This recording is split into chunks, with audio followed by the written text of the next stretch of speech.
Jésus-Christ est Dieu.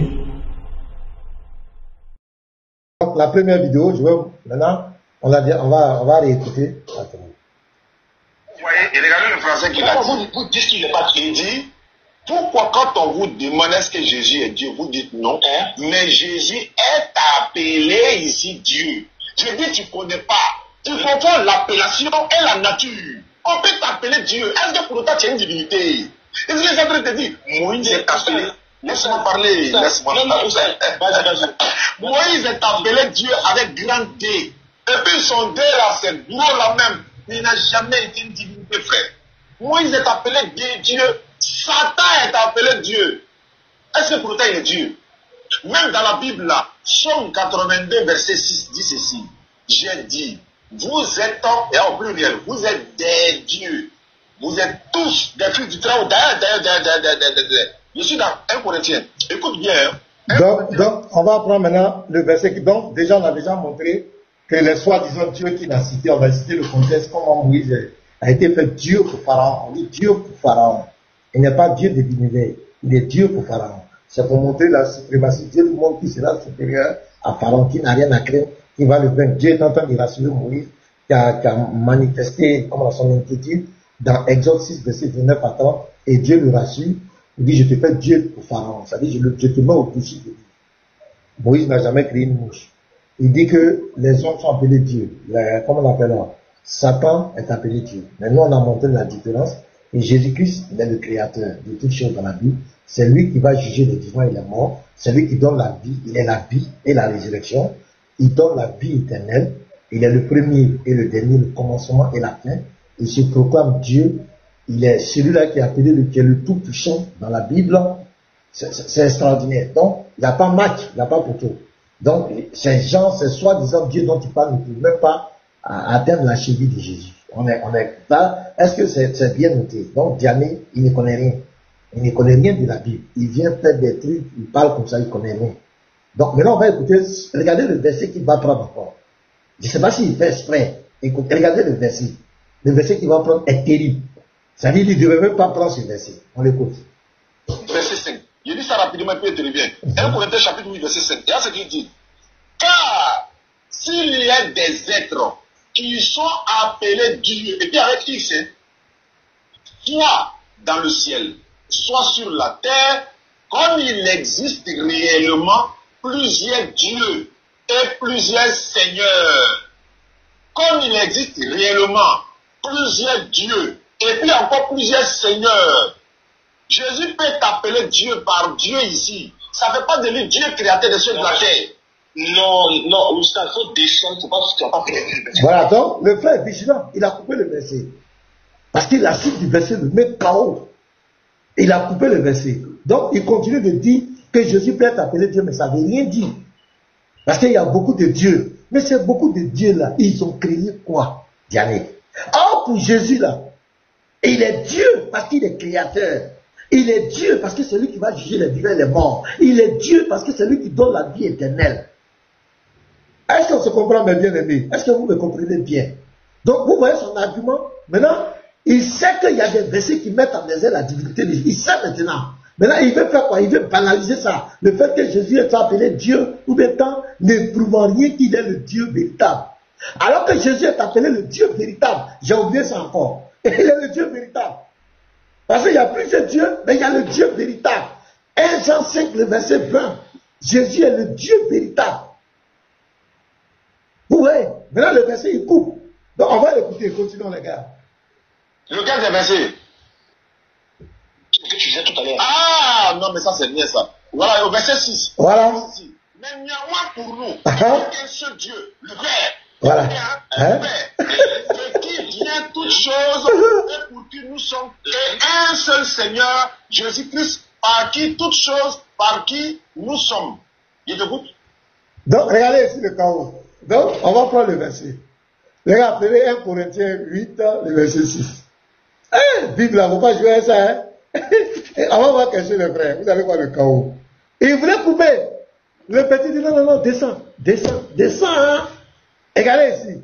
On va prendre 1 Corinthiens 8, le verset 6. Vous allez voir, c'est ce que nous disons toujours là. c'est confirmé ici. On dit, néanmoins, pour nous, il n'y a qu'un seul Dieu, le Père. Regardez, de qui viennent toutes choses. Retenez, de qui viennent toutes choses. Et pour qui nous sommes. Dans le Père, de qui viennent toutes choses. Pour qui nous... Maintenant, un seul Seigneur, Jésus-Christ. Regardez encore, par qui sont toutes choses et par qui nous sommes. Ici, montrez-moi la différence entre le Père et le Fils. Sinon, c'est quelle différence ici? Il n'y a pas de différence, pasteur. Quelle est la différence? Il faut comprendre français. Il faut comprendre français. Il faut comprendre français. Le Fils dit quoi? Par qui sont toutes choses? C'est pas la même chose? On continue. Et pour qui nous sommes? Le Fils aussi. Et pour qui nous sommes? Moi et le Père, nous sommes un. C'est le même Dieu qui est le Père et qui est le Fils. C'est ce que la Bible confirme ici. Donc, Jésus est qui? Pour que toutes choses viennent de lui, il est qui? Pour que par qui nous sommes, parce que nous sommes, par Jésus nous sommes, il est qui? Tu n'es pas un clos. Donc, Diane lui-même, il prend les versets, et il voulait couper. Le petit dit non, non, non. Non, non, non, papa, faut descendre. Et il faut descendre. Et il est descendu. Il dit maintenant, il dit, tu dis quoi? Faut expliquer. Faut expliquer, c'est pas tant qu'à bouche, c'est pas tant qu'à aller prendre, explique. Maintenant, on continue les frères. Vous allez voir, la suite encore va être très catastrophique, les frères. Attachez vos ceintures. La vidéo là va prendre fin, il y a 2 autres vidéos. Parce que l'échange là, ça va continuer. Ça va venir maintenant sur le mot Seigneur. Ça va arriver dans Seigneur des Seigneurs. Daniel même va dire, c'est Dieu qui s'appelle Seigneur des Seigneurs. Quand le frère va lui montrer que Jésus a appelé Seigneur, vous allez voir. On continue. Je pose la question de ton verset. De Genèse à Apocalypse, le seul Seigneur c'est qui? Je répète encore. Le seul Seigneur, parlant de Dieu, il faut préciser. Tu vois comment tu te pièges, je t'allume. Regarde comment tu te pièges. Regarde comment tu te pièges. Laisse-moi parler. Laisse-moi parler. Bon, d'accord, vas-y. Ok, c'est fini là. Donc, je continue la suite. On va pas faire escale. Il faut qu'on continue d'autres vidéos. Donc, on va continuer. Ici, c'est ici. Voilà, ici.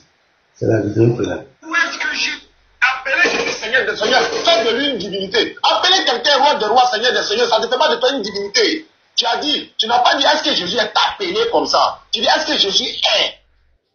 Être appelé puis être là, c'est pas la même chose. C'est ce qui me fait. En fait, tu connais pas la Bible, c'est ce qui me fait mal. Être appelé comme ça et puis être ça, c'est pas la même chose. Écoutez, hein. Il est appelé roi des rois. On l'a appelé roi des rois, mais est-ce qu'il est roi des rois comme Dieu? Voilà pourquoi il dit, il t'écoute là. Est-ce que Jésus est? Il est appelé, mais est-ce qu'il est? Être appelé. Il dit, est-ce que Jésus est? Si Jésus est le Seigneur des Seigneurs, c'est qu'il est Dieu. Mais est-ce qu'il est? On l'a appelé. Appeler, ça ne veut pas dire que tu es. C'est bien, hein? Écoutez très bien. Vous savez que les premiers sont en train de rire là. Appeler comme ça, et puis être la chose, c'est la même chose. On peut t'appeler Dieu, non? On peut t'appeler Seigneur, non? On peut t'appeler. Est-ce que ça veut dire que tu es Dieu? Je t'ai dit tout à l'heure, j'ai dit, quand on l'appelle Emmanuel, Emmanuel veut dire Dieu est avec nous. Est-ce que ça veut dire que celui qui porte le nom d'Emmanuel est Dieu? On t'appelle comme ça, et puis tu es comme ça, là, c'est pas ça, pas la même chose. Tu connais pas la Bible, c'est ce qui me fait mal. Je me tais. Ok, donc. Il est bien. Attends, on va décentrer. Il est bien, on va décentrer. Démontre-moi que Jésus est Dieu. Je me tais. Je t'écoute. Donc, on va aller. Maintenant, allez, écoutez, non? Bon, quand vous prenez Apocalypse 17, verset 14, là-bas, c'est chaos, hein. Ben, on va continuer. Le jeune va continuer avec lui. Il n'a pas encore fini. Voilà. Donc, je prends la dernière vidéo ici. C'est ici, non? Voilà. Donc, écoutez la suite. Regardez la suite bien, mes frères. Seigneur des Seigneurs sur la Bible. C'est Dieu, le créateur des cieux et de la terre, c'est lui qui est le Seigneur des Seigneurs. Donc, il dit quoi? Il dit c'est Dieu, le créateur des cieux et de la terre, c'est lui qui est le Seigneur et des Seigneurs. Attends, je reprends. J'allais un chaos, quoi. Il dit qui est le Seigneur des Seigneurs sur la Bible. C'est Dieu, le créateur des cieux et de la terre, c'est lui qui est le Seigneur des Seigneurs. Ok. Apocalypse. Alors. 17, 14. Donc, il dit que c'est Dieu, créateur des cieux et de la terre, c'est lui qui est le Seigneur des Seigneurs. Et le jeune va prendre Apocalypse 17, verset 14. Regarde, suivez, on va lire. Vraiment, Là, ce jeune-là, il connaît Diané. Il a pris doucement, et le type est tombé. Maintenant, Apocalypse 17, verset 14. Et donc, il dit, c'est Dieu, le créateur de ceux-là, c'est lui qui est le Seigneur des Seigneurs. Apocalypse 17, verset 14. Il combattra contre l'agneau et l'agneau les vaincra parce qu'il est le Seigneur des Seigneurs et le Roi des Rois. Et les appelés, les élus et les fidèles qui sont avec lui les vaincront aussi. Donc l'agneau, parce qu'il est le Seigneur. Il n'est pas appelé, il est, cette fois il n'est pas appelé. Non, il n'a pas tout compris.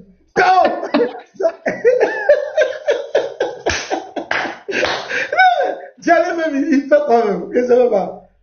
Dans la vidéo, il a réagi comment dans la vidéo? Attends, tu vas voir. Philippe est pressé. Tu vas voir. Donc, lui-même, il s'est mis KO. Parce que ici, non seulement Jésus est, il est, et puis On n'a jamais dit Jésus est Dieu. Ah, mets-toi, je vais finir de parler. Arrête de dire. Mets-toi, pour laisser tranquille. Non seulement ici, il est, et puis le déterminant, l'absolu, le Seigneur des Seigneurs. Diané dit, quand quelqu'un t'a appelé, je reprends la vidéo, et puis on va la laisser couler. Voilà. C'est pas lui qui a appelé, il dit qu'il est le Seigneur des Seigneurs selon la Bible. C'est Dieu, le créateur des cieux de la Thessalonique, qui est le Seigneur des Seigneurs. Ok. Apocalypse 17, 14. Oui, Jésus est appelé Seigneur, Jésus est, il n'est pas appelé, Jésus est. Il combattra contre l'agneau, parce que l'agneau les vaincra, parce qu'il est.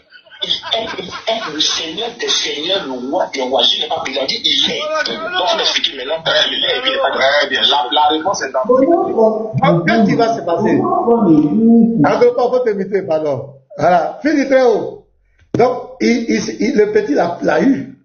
Le petit l'a mis KO. Parce qu'il a dit, c'est Dieu créateur qui est le Seigneur des Seigneurs. Au début, il a dit, on peut t'appeler, mais tu ne l'es pas. Diané dit, on peut t'appeler, mais tu ne l'es pas.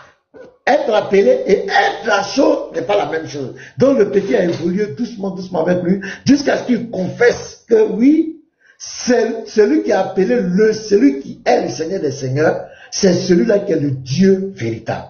Donc le petit fait quoi? Il prend le frère, on va dire le petit, je ne connais pas son maître. Apocalypse 17, verset 14, Jésus est le Seigneur des Seigneurs. Regardez ce que Diané va faire, comme d'habitude, le musulman. Quand tu mets un verset qui met en exergue la divinité de Jésus, qui montre clairement que Jésus est Dieu, il va aller prendre un autre verset. La Bible est falsifiée. Voilà, il va aller prendre un autre verset pour vouloir contredire le verset. C'est ce que Diané va faire. Il ne va plus contester l'argument du jeune. Parce que le jeune venait de le prendre. Parce qu'il lui-même, c'est lui-même qui se dit, c'est Dieu le Créateur qui est le Seigneur des Seigneurs. Le petit prend le verset, il montre Jésus qui est le Seigneur des Seigneurs. Normalement, le débat est clos. Il faut reconnaître honnêtement. Il va aller ouvrir une autre brèche, un autre débat. On écoute. Il dit ça directement. Il dit ceci. Le Jésus qui est le Seigneur des Seigneurs que tu as dit là, il est le roi des rois là. Et là, c'est qu'il dit dans Luc 10, 21. En ce moment-là, Jésus tressaille de joie par le Saint-Esprit et il prit la parole et il dit, je te loue, Père, Seigneur du ciel et de la terre. Donc, c'est à quoi avoir? Honnêtement, c'est à quoi avoir? Hors sujet. Il est KO. Et c'est comme ça, les musulmans discutent avec nous. Puisque dans la Bible, Jésus est présenté dans ces deux dimensions. Ici, Jésus est dans son rôle de prophète. Il est dans son rôle de messager. Il est en train d'exprimer comme un prophète. Dans Luc, là, tu comprends, non? Il est en train de t'exprimer. Donc, qu'est-ce qu'il fait? Lorsqu'il voit la divinité de Jésus est claire, parce que c'est beaucoup de vidéos avec le jeune. Il sait beaucoup de vidéos avec ce jeune. Donc, lorsque le jeune l'a pris, parce que lui-même dans sa propre bouche, il a dit c'est Dieu lui-même, le Dieu créateur, qui est le Seigneur des Seigneurs. Parce qu'on peut t'appeler Seigneur des Seigneurs, mais tu ne l'es pas, c'est pas ta nature. Maintenant, il confirme. Donc, le frère lui montre le verset où Jésus, il n'est pas appelé, mais il est le Seigneur des Seigneurs. Normalement, le débat est clos. Il va ramener le petit maintenant dans un autre verset dans la Bible, où Jésus, dans son rôle de messager sur la terre, parlait du Seigneur de l'univers. Donc, c'est ce qu'il va aller prendre pour contredire la vérité qui est là, qui est devant lui. Donc, le musulman, quand tu débats avec lui, c'est ça. Quand tu lui donnes un verset qui met en exergue la divinité de Jésus, il va prendre un autre verset pour mettre en exergue son humanité. Puisqu'il a joué un homme, il s'est depuis, il est venu comme un simple homme. Il a joué le rôle d'un homme. Il a parlé comme un homme. Qu'est-ce que le musulman va faire? Il va aller prendre ça et venir contredire. Et c'est ce que Diana a fait. Donc, c'est pour vous dire.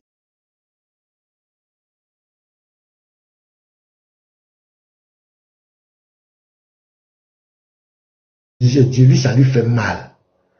Abou m'a dit, non, Ahmed Deda a dit, le salut des musulmans repose sur le fait que Jésus, il a une négation, sur le fait de rejeter la divinité de Jésus. J'ai montré ces deux vidéos-là à l'entame ici. Donc, voici le comportement de ces musulmans. Il n'a aucune connaissance. Le jeune homme l'a vaincu. Il a vaincu Diané. Et il a pris par sa propre parole. Il dit, celui qui est le Seigneur des Seigneurs, c'est lui le Dieu véritable. C'est ce que Diane a dit. Maintenant, on te présente celui qui est le Seigneur des Seigneurs là. Et il n'est pas appelé, mais il est, c'est Jésus. Maintenant, qu'est-ce que tu fais? Il faut expliquer le verset. Explique le verset. Pourquoi Jésus est le Seigneur, comme toi-même tu l'as dit. Pourquoi tu sautes, tu t'en dans un autre verset? Les frères, ces gens n'ont aucune connaissance. Ils n'ont pas le Saint-Esprit. Ils n'ont aucune révélation. Ils ne sont que venus, ils ont pris des versets qui récitent comme des choses comme ils sont programmés. Ils récitent ça chaque fois, mais ils n'ont aucune connaissance. Donc, je vous donne la parole. Celui qui veut maintenant parler. Non, Diané ne peut pas, il peut pas venir. Diané ne peut pas. Si tu vas, il faut dire. Ah, pasteur, il y a le musulman qui est là quand même qui. Il a une non, je vais avoir question votre avis d'abord. C'est vous les apologètes. C'est d'abord, c'est vous qui devez confirmer si ce que j'ai dit est faux, bien c'est vrai d'abord avant qu'on leur pose des questions. Moi qui pose des questions. Salut, donne-moi la parole.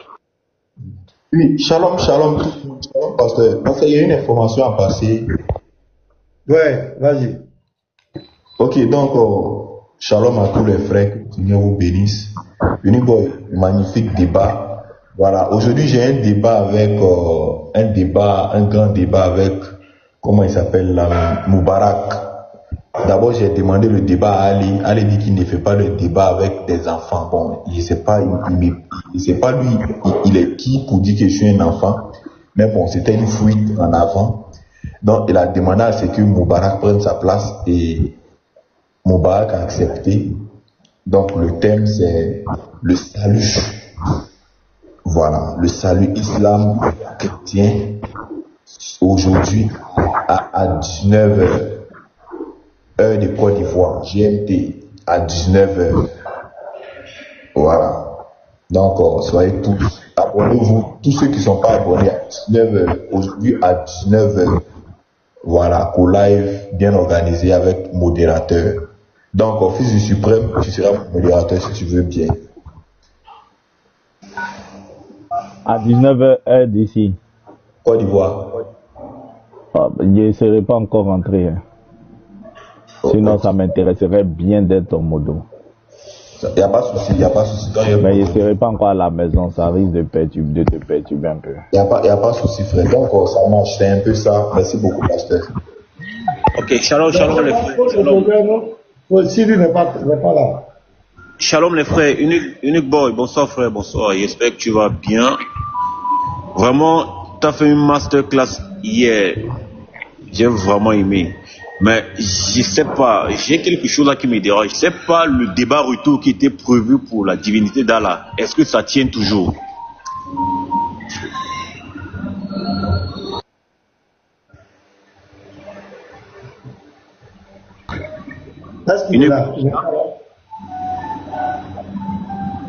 Unique Boy. Ah, il n'est pas là. Oui, pasteur. Tout à l'heure, tu as chuté. Oui, tu as chuté en disant que il voit l'évidence et puis il rejette systématiquement. Il faut expliquer cette nature impie là. Il faut expliquer ça pour qu'on comprenne encore. À rejeter l'évidence là. C'est de quelle nature ils sont ce genre d'attitude là? Ah, mais c'est ça, c'est pas une bonne nature, c'est la nature de la rue, c'est le diable qui a rejeté la vérité. C'est ça? C'est diabolique. C'est pas Je veux parler. c'est pas normal. Je veux parler. Et toi, attends. Tant ces questions que tu as posées, laisse les frères se prononcer d'abord. Pardon. Tu seras le pasteur tout à l'heure. Ouais, ce que veut dire pasteur, c'est clair. Pour nous, il n'y a aucun doute. C'est clair. Avant, les gens ont fait croire que le christianisme, il n'y avait aucune logique dedans. De la foi, c'est ça. Mais quand on rentre dans la logique, et même se rendre que les Al-Koufan, les Al-Kwa là, les doués d'intelligence là sont bloqués. Selon ces raisonnements simples, tout ce qui a été exposé là, tel que notre frère l'a fait, il ne devait plus avoir de débat. C'était assez clair. Peut-être qu'il me dit que, parce qu'il faut voir ça. Un jour, tu vas exposer sur l'humanité de Jésus, tout court, et puis après, tu vas exposer sur la divinité de Jésus. Pour ne pas qu'ils fassent la confusion. Parce que quand ils sont coincés, comme tu viens de démontrer tout à l'heure, ils étaient coincés sur la divinité, ils reviennent maintenant dans le ministère de Jésus en tant que prophète ou bien messager, où il appelle Père. Donc ça, c'est la malhonnêteté intellectuelle. S'ils veulent qu'on parle de l'humanité de Jésus, la Bible ne nie pas ça. On va leur donner tous les passages qui parlent de l'humanité de Jésus. Maintenant, quand on va aller sur les passages de la divinité de Jésus aussi, il ne faut pas qu'ils viennent. Parce que tout est dans la Bible, nous on ne rejette rien. Quand un passage est dans la Bible, le chrétien dit Amen et puis on avance. Maintenant, si eux ne peuvent pas dire Amen, c'est plus la peine qu'ils discutent avec nous. S'ils ne sont pas prêts à accepter, comme si c'est ce qu'il a dit la dernière fois, si un musulman vient sur un panel chrétien et qu'il met en cause une parole de l'écriture ou bien un auteur, on le fait descendre. Parce que même les Coran là, on a accepté d'aller dans les sources là, quand ils nous disent que c'est ça là qui est Saïd, c'est ça là n'est pas Saïd, on a décidé d'aller à ce qui est Saïd. Si eux vont mettre en cause nous, notre parole, nos écritures, c'est plus la peine qu'ils débattent avec nous. Sinon, le débat est assez clair, ton exposé est assez clair. Il n'y a rien à dire, tout est clair, sauf si ceux qui veulent faire des acrobaties, quoi. Merci beaucoup.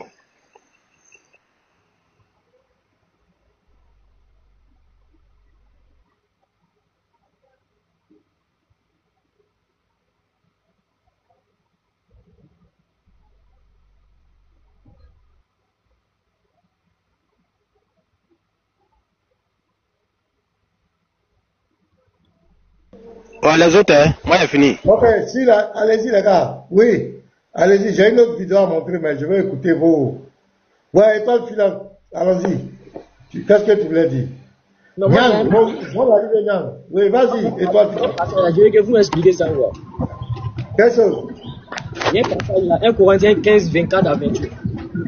Ok, là, c'est très bon. Je vais t'expliquer. 1 Corinthiens 15. Attendez, j'ai un appel là. Attendez.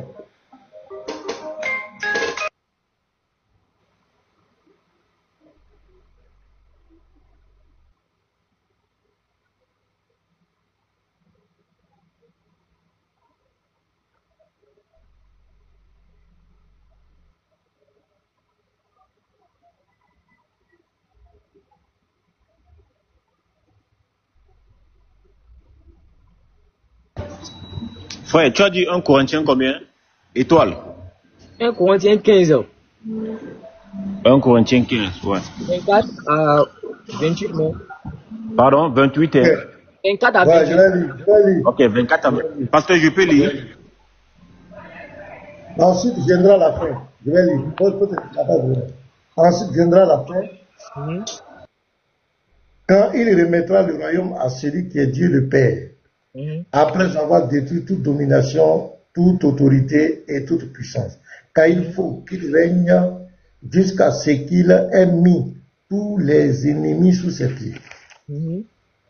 Voilà. Le dernier ennemi qui sera détruit, c'est la mort. Dieu, en effet, a tout mis sous ses pieds. Mais lorsqu'il dit que tout lui a été soumis, il est évident que celui qui lui a soumis toutes choses est accepté. C'est pas ça? Et lorsque toutes choses lui auront été soumises, alors le Fils lui-même sera soumis à celui qui lui a soumis toutes choses, afin que Dieu soit tout en tous. C'est ça? Ok, c'est simple. Comment on appelle? Quand on prend Philippiens 2, le verset 5 à 7, on te parle des deux natures de Dieu. La première, le verset 6, c'est lui qui existait en forme de Dieu qui est Dieu. C'est lui qui va se dépouiller et qui va prendre la forme d'un serviteur. En tant que serviteur, quand il rentre dans sa création, il joue le rôle de fils. Mais c'est le même Dieu qui était Dieu au commencement, verset 6, qui va jouer le rôle d'un homme. Donc quand il vient sur la terre, il a la double dimension. Il se présente comme un homme, il parle comme un vrai homme, et il est le véritable Dieu. Ainsi, c'est deux natures. Maintenant, ici, on te fait comprendre que à la fin, là, on ne parlera plus de sa nature humaine, qui est fils, on ne parlera plus de père, mais il va retourner dans sa position initiale, le ciel. C'est pourquoi on dit, afin que Dieu soit tout en tous. Il va retourner dans sa position initiale, il ne sera plus dans sa forme fils et père, mais il va retourner dans sa position initiale, qui est Dieu tout-puissant. C'est tout.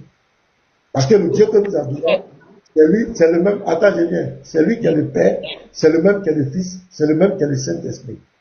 Dans les rôles, en tant que Père, c'est dans la position éternelle du Créateur de toutes choses. En tant que Fils, il vient sur la terre pour nous sauver. En tant que Saint-Esprit, c'est lui qui rentre en nous, pour nous communiquer la nature de Dieu, nous donner la puissance pour opérer les miracles. Tu comprends? Mais c'est le même Dieu qui est le Père, qui est le Fils et qui est le Saint-Esprit. Maintenant, à la fin, là, on te dit qu'à la fin, le Fils, on ne parlera plus de Fils, on ne parlera plus de Père, on ne parlera d'un seul Dieu qui est tout en tous. C'est ce que le verset dit. Non, il n'y a rien. Mais j'ai le que la Bible dit que non, Dieu n'est pas un homme. Ça, c'est un autre verset. Oui, Dieu n'est pas un homme, mais Dieu, est-ce que Dieu ne peut pas devenir un homme? Est-ce que Dieu a dit qu'il ne peut pas devenir un homme? Parce que maintenant, excuse-moi, on va revenir sur le même verset là. Il va voir les choses. Parce que maintenant, attends. Frère, étant filant, dis-moi un peu, le verset que tu as utilisé où on dit que le royaume sera donné à chose là. À Dieu le Père. Au Père là. Il veut savoir, le royaume sera donné à qui? Au Père. On dit, on dit quoi? Ensuite viendra la fin. Quand il remettra le royaume à celui qui est Dieu et Père. Voilà. Donc le royaume sera donné à Dieu et non à Jésus, non? Selon toi, non? Non. Ici, le Fils va remettre le royaume à quelqu'un. Donc, d'accord. Donc, ce quelqu'un-là, c'est pas le Père, non? C'est le Père, c'est le Dieu. Mais est-ce que c'est le Fils? C'est pas le Fils. Parce que maintenant, lis-moi Apocalypse 11, verset 5, s'il te plaît. Apocalypse 11,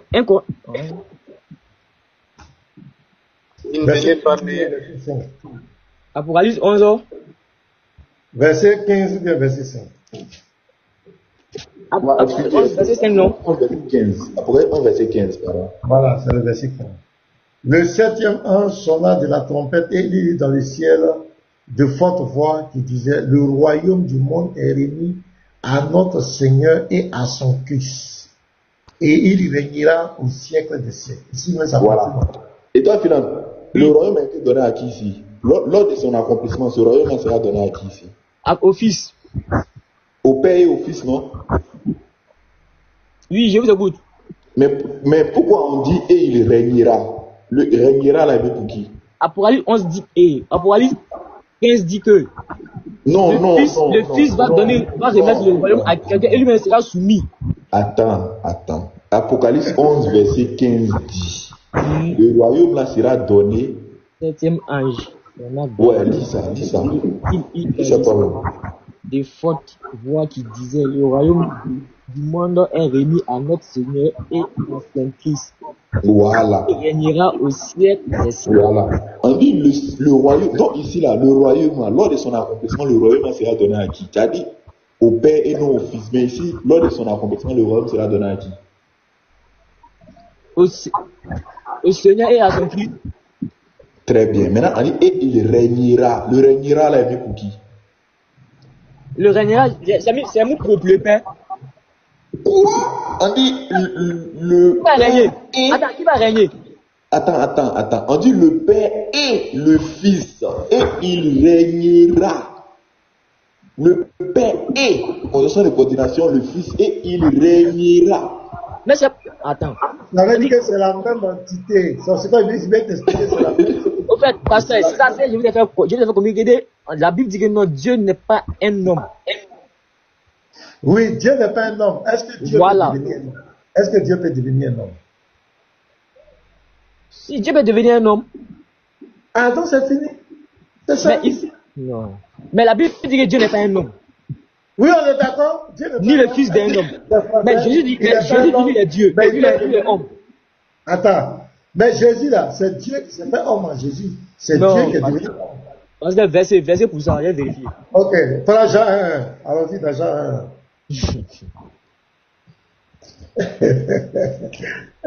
L'étoile filante. Il veut filer, mais quand il veut filer, on attrape son pied.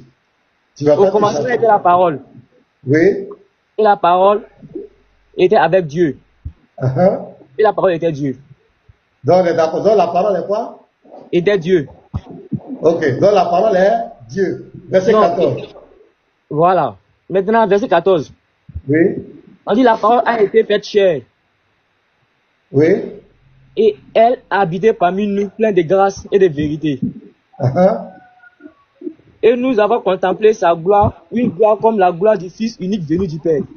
Merci. Donc, voilà. Verset 14. Et ici, attends, faut te calmer. La parole est quoi? Au verset 1, la parole est quoi? La parole est Dieu, non? La parole est Dieu.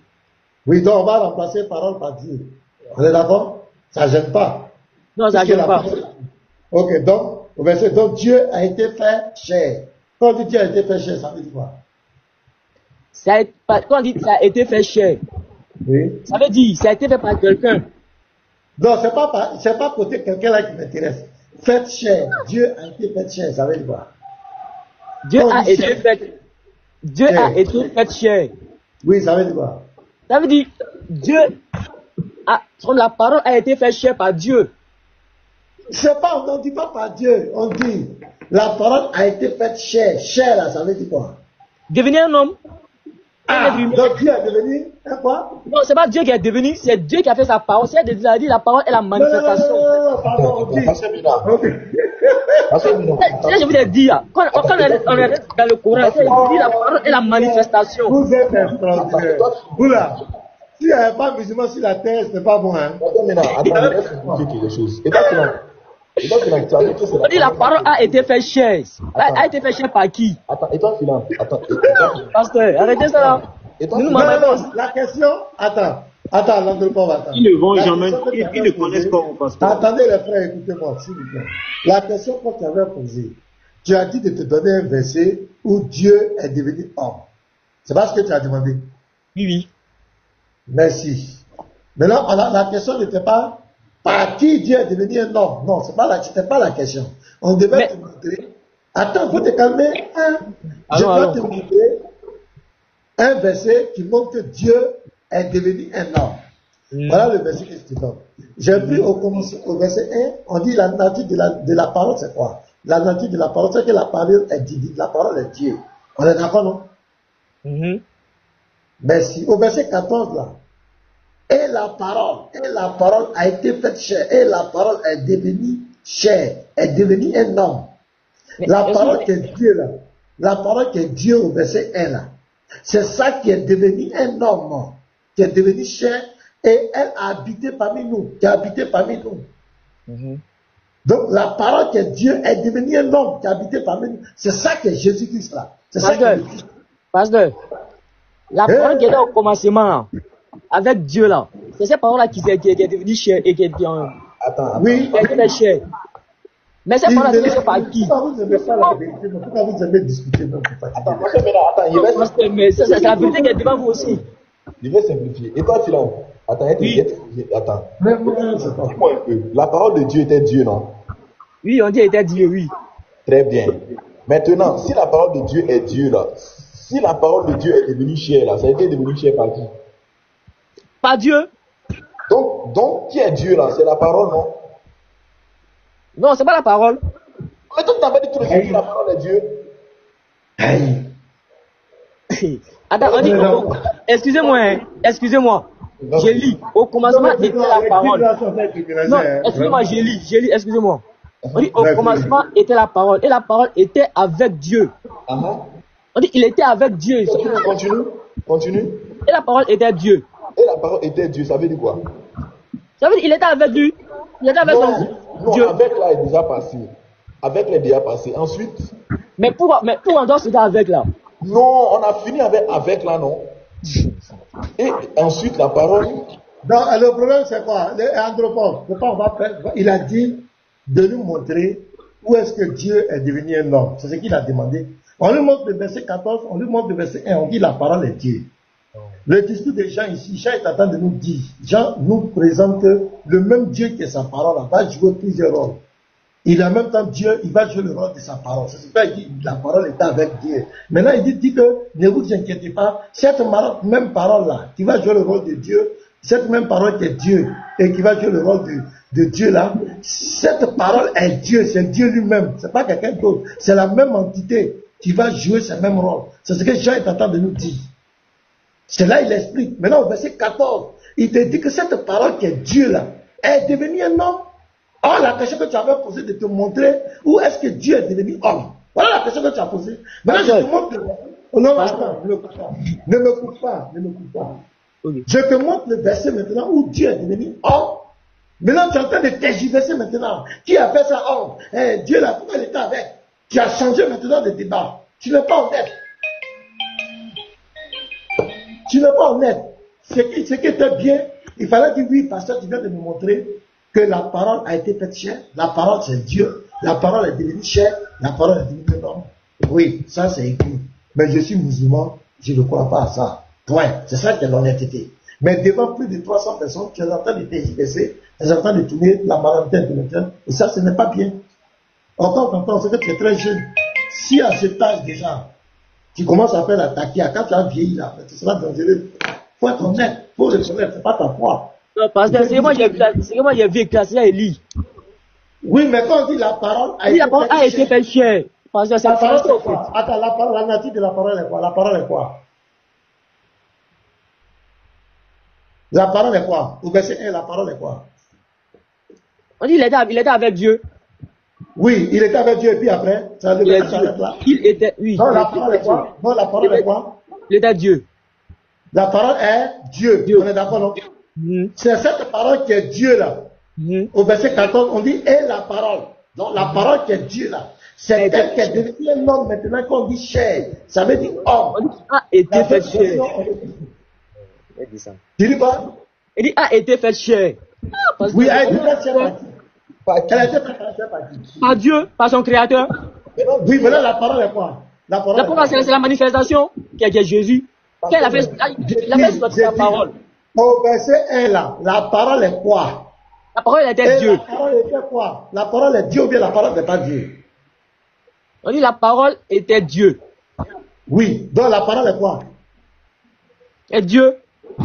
Merci beaucoup. Donc quand la parole a été faite chair, la parole est Dieu, non? Oui. Donc c'est la parole même qui s'est faite chair. Non, pasteur. Non, je ne suis pas d'accord, pasteur. Ok, donc ça m'engage, on va avancer. Parce que maintenant, ne le descends pas, s'il te plaît. Non, je ne le descends pas. Vous allez voir quelque chose. Ok, merci.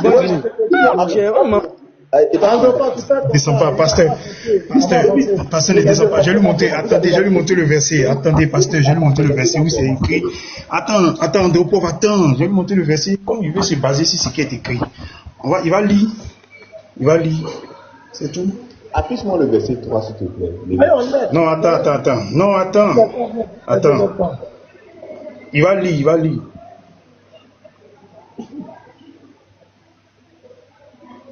Voilà, Jean 1, pardon. Voilà. Ok, il va lire ça. Verset 14. Faut lire. Lis.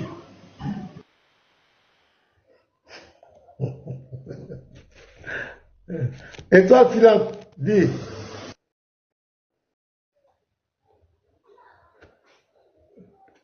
Bon, ça là, c'est pour vous qui ne comprenez pas bien, on dilue ça pour que vous compreniez. Donc, faut lire. Donc, on l'a pas muté, personne ne l'a muté. CPL.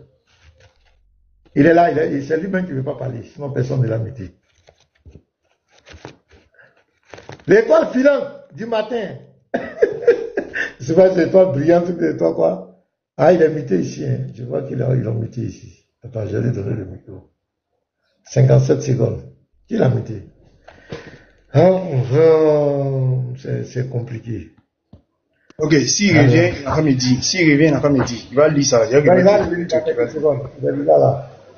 Il est là. Qu'est-ce qu'il voulait faire? Non, Andro, attends. Il n'a qu'à lire seulement.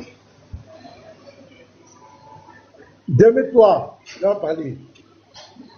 27 secondes. Ah, c'est qu'elle a fait ça. Et après, je vais vous montrer les différences de notre frère, Diané.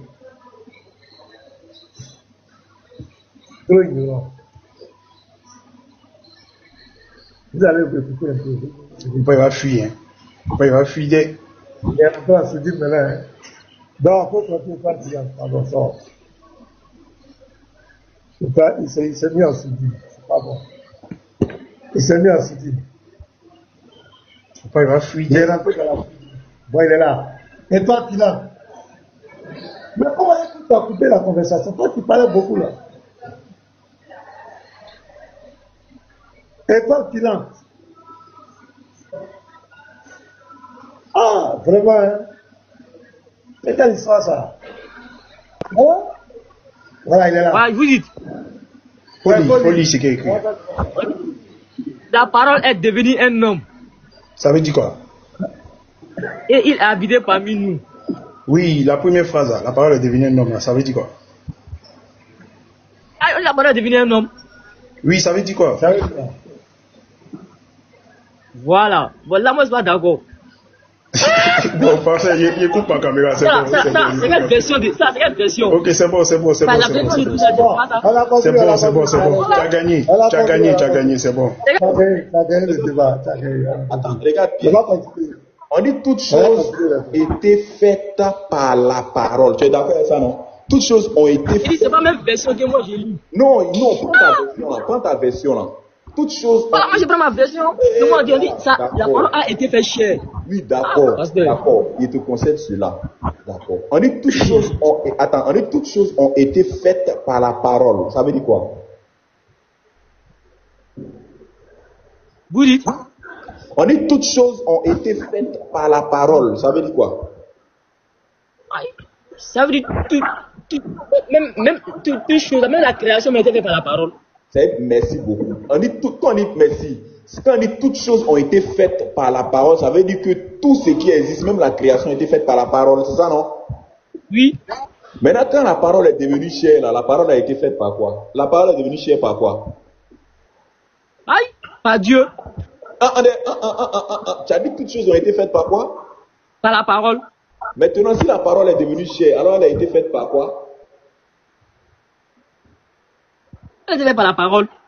Voilà, donc c'est que la parole est devenue chère d'elle-même, non? Non, comme d'elle-même. La force. On va avancer, il ne veut pas. On va écouter. Tu es libre, tu peux croire ce que tu veux, ça n'engage que toi. C'est ce que nous on dit, vous pouvez croire ce que vous voulez, mais vous ne pouvez rien prouver. On va écouter l'ignorance de notre gars, c'est lui qui a la page.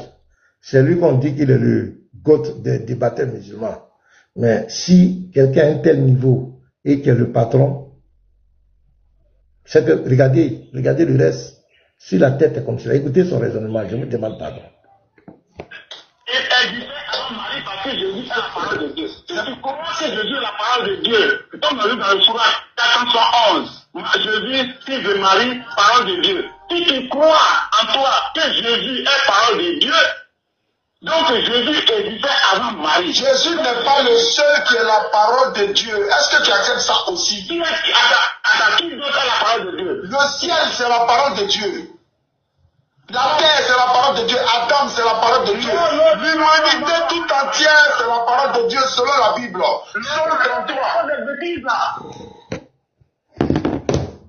Vous voyez comment c'est terrible. Et il dit le ciel est la parole de Dieu. L'humanité est la parole de Dieu. Et il confond être l'effet de la parole et être la parole.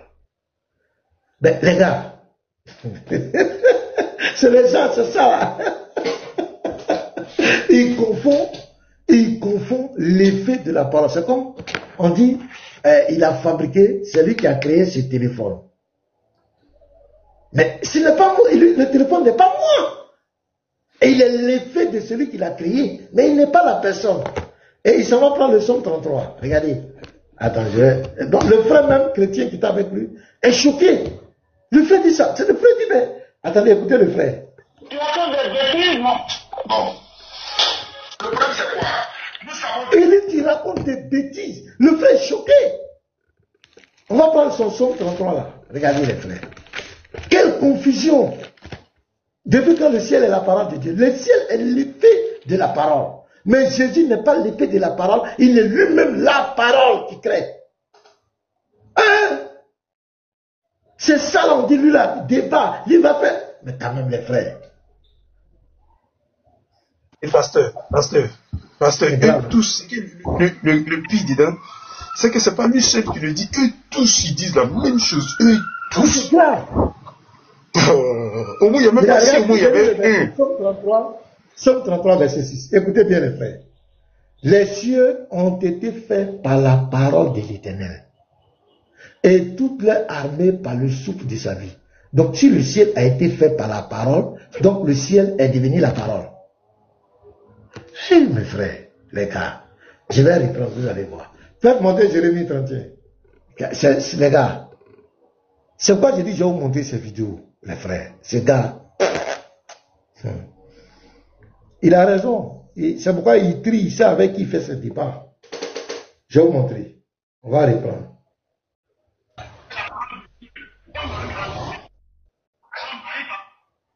Écoutez. Jésus est la parole de Dieu. Si tu crois que Jésus est la parole de Dieu, comme on a lu dans le Coran 411, Jésus, fils de Marie, parole de Dieu. Si tu crois en toi que Jésus est parole de Dieu, donc Jésus existait avant Marie. Jésus n'est pas le seul qui est la parole de Dieu. Est-ce que tu acceptes ça aussi? Qui d'autre est la parole de Dieu? Le ciel, c'est la parole de Dieu. La terre, c'est la parole de Dieu. Adam, c'est la parole de Dieu. L'humanité tout entière, c'est la parole de Dieu selon la Bible. Somme 33. Tu racontes des bêtises là. Tu racontes des bêtises, non? Bon. Ah, le frère est choqué. Le frère dit, mais tu racontes des bêtises. Le ciel n'est pas la parole de Dieu. Le ciel est l'effet de la parole. Le ciel a été créé par la parole.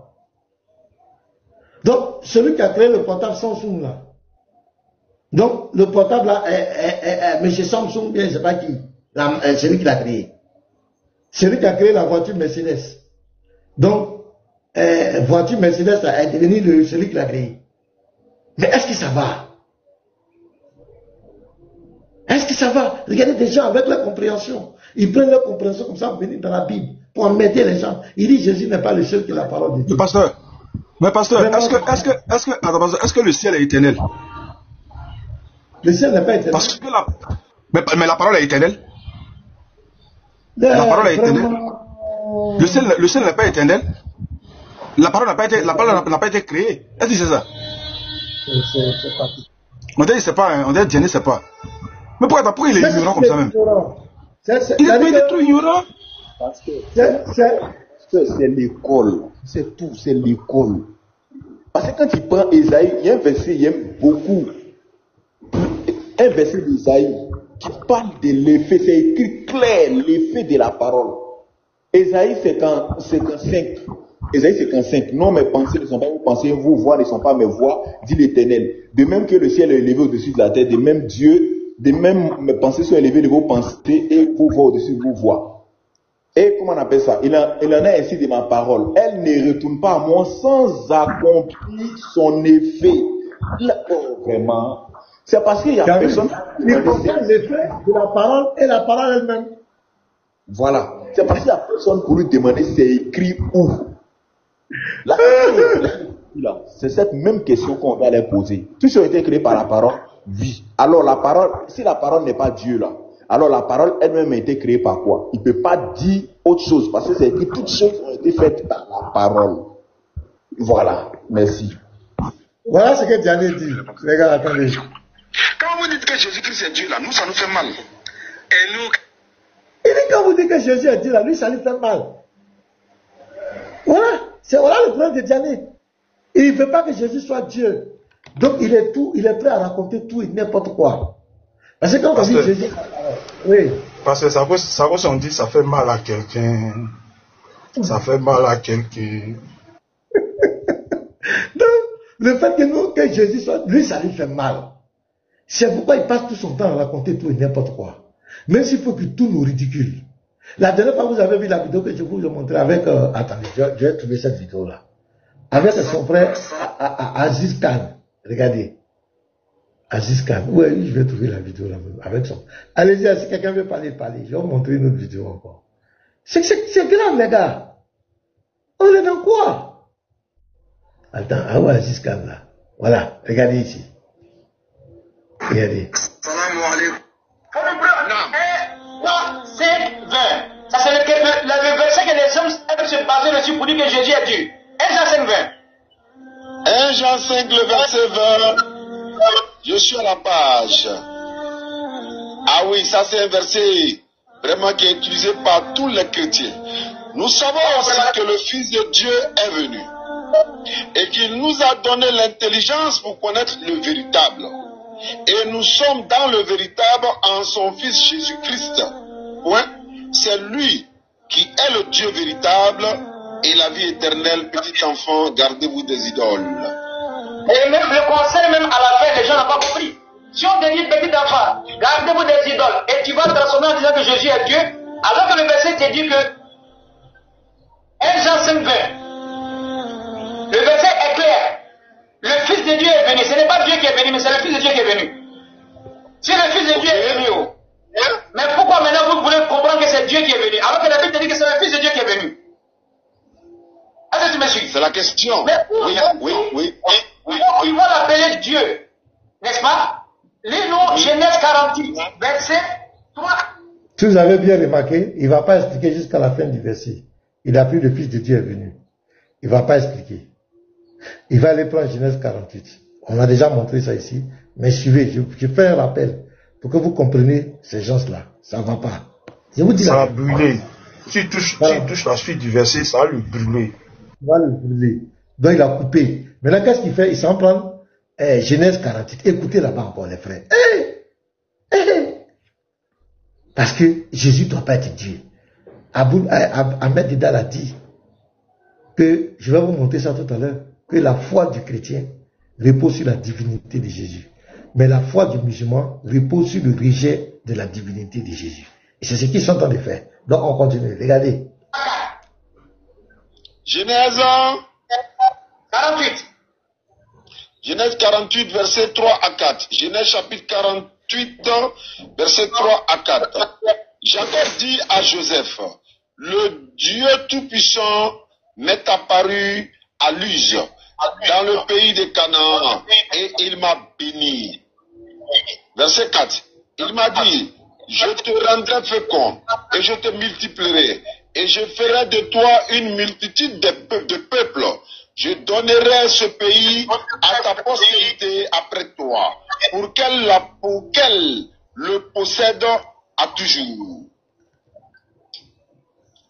Qui est apparu à Joseph? On dit Dieu, le Dieu Tout-Puissant. Mais c'est un ange qui lui est apparu. C'est pas Dieu Tout-Puissant. C'est un ange. Allahu Akbar. Donc il y a un ange qui s'appelle Dieu Tout-Puissant. C'est écrit le Dieu Tout-Puissant. Il dit que c'est un ange. Et Daniel fait quoi? Qui peut me rappeler le cri de Daniel? Qui a suivi? Qui peut me dire le cri de Daniel? il dit Allah. Attaquer les pieds. Allah. Mais, c'est pas possible, hein, les frères. Il va prendre Exode 33, verset 20, pour dire que on ne peut pas voir Dieu. Non, on ne peut pas voir Dieu. Tu vas le voir, Dieu a dit lumière inaccessible. Maintenant, si Dieu veut se faire voir, il prend un corps, comme il a fait à Abraham. Dieu a apparu, il a pris un corps pour qu'on le voie, les théophanies, plusieurs fois, il rentre dans sa création. C'est ça. Allons-y. Il s'appelle Dieu Tout-Puissant. Ce n'est pas Dieu qui lui est apparu. Ouais. Exode 33, verset 20. Personne ne peut me voir et vivre. Mais Joseph dit, Dieu Tout-Puissant m'a apparu. C'est Jacob, c'est pas Joseph. C'est parce qu'il a vu Dieu comme ça. C'est pas l'intermédiaire des anges. C'est écrit où? Est-ce que vous comprenez? Oui. Voilà, oui, comme l'esprit parle à l'esprit. Quand deux menteurs se retrouvent, ils sont d'accord avec tous les... Mais ils aiment les deux, le petit et le grand menteur. Donc, il dit Allahu Akbar, c'est écrit, Dieu Tout-Puissant, on dit c'est un ange, il dit Allahu Akbar. On entend de mentir, il dit oui. Deux menteurs qui se retrouvent, regardez le cocktail. Et c'est malheureux, c'est pathétique, et ce sont les grands de l'islam. L'autre, il étudie en Égypte, l'autre, je ne sais pas. C'est terrible. C'est vraiment terrible. Tout ça parce que Jésus ne doit pas être Dieu. Même s'il faut tourner au ridicule, c'est pathétique. On continue. Donc même si vous voyez un verset dans la Bible où on dit ils ont appelé Jésus Dieu Tout-Puissant, ça ne signifie rien. Voilà. Il ne peut pas être le Dieu créateur avec cette mention-là. Parce que les anges sont... Donc il est conscient que Jésus est appelé Dieu Tout-Puissant. Et Apocalypse 1, le verset 8, il n'y a pas deux Tout-Puissants. Il n'y a qu'un seul. Donc c'est toi qui ne sais pas ce que tu dis. Si Jésus est Tout-Puissant, le Dieu Tout-Puissant, comme le dit Ésaïe 9, verset 5, Apocalypse 1, le verset 8, il n'y a pas deux Dieu Tout-Puissants. Mais qu'est-ce qu'ils sont? C'est ça qu'on appelle le déni. Le déni. Le sophisme, c'est ça. Ça, c'est l'âme du musulman quand il vient dans la Bible. Le déni, la manipulation. La manipulation. Le sophisme. Tromper la vérité, manipuler les Écritures. C'est avec ça qu'ils font les débats avec les chrétiens. Et c'est pourquoi ils ont l'avantage, parce qu'on leur permet de mentir. Le chrétien, lui, ne peut pas mentir. Il est obligé d'être... Mais lui, quand tu viens débattre avec quelqu'un, lui, il a le droit de mentir. Il a le droit de manipuler. Vous voyez, c'est compliqué. Il peut mentir. Tout le monde peut voir quelque chose qui est blanc. Mais lui, il dit c'est noir. Tout le monde dit c'est blanc. Lui, il est capable de dire c'est noir. Et puis, on dit il est fort. On dit il a gagné le débat. Il dit tout le monde dit c'est blanc. On dit c'est blanc. Lui, il dit c'est noir. Et puis on dit Allahu Akbar. Tu as vu? Tout le monde, c'est écrit noir sur blanc. Jésus il dit non, il n'est pas d'accord. On dit le Dieu Tout-Puissant lui appelle, lui il dit non, c'est pas le Dieu Tout-Puissant, c'est un ange. Ça dit lui il réécrit, il prend sa pensée islamique, ses lunettes islamiques, il vient réécrire les versets de la Bible. Et l'autre écrit Allahu Akbar. Eh mes frères, on va continuer. Le pire est ça, écoutez le pire. Appelé éternel.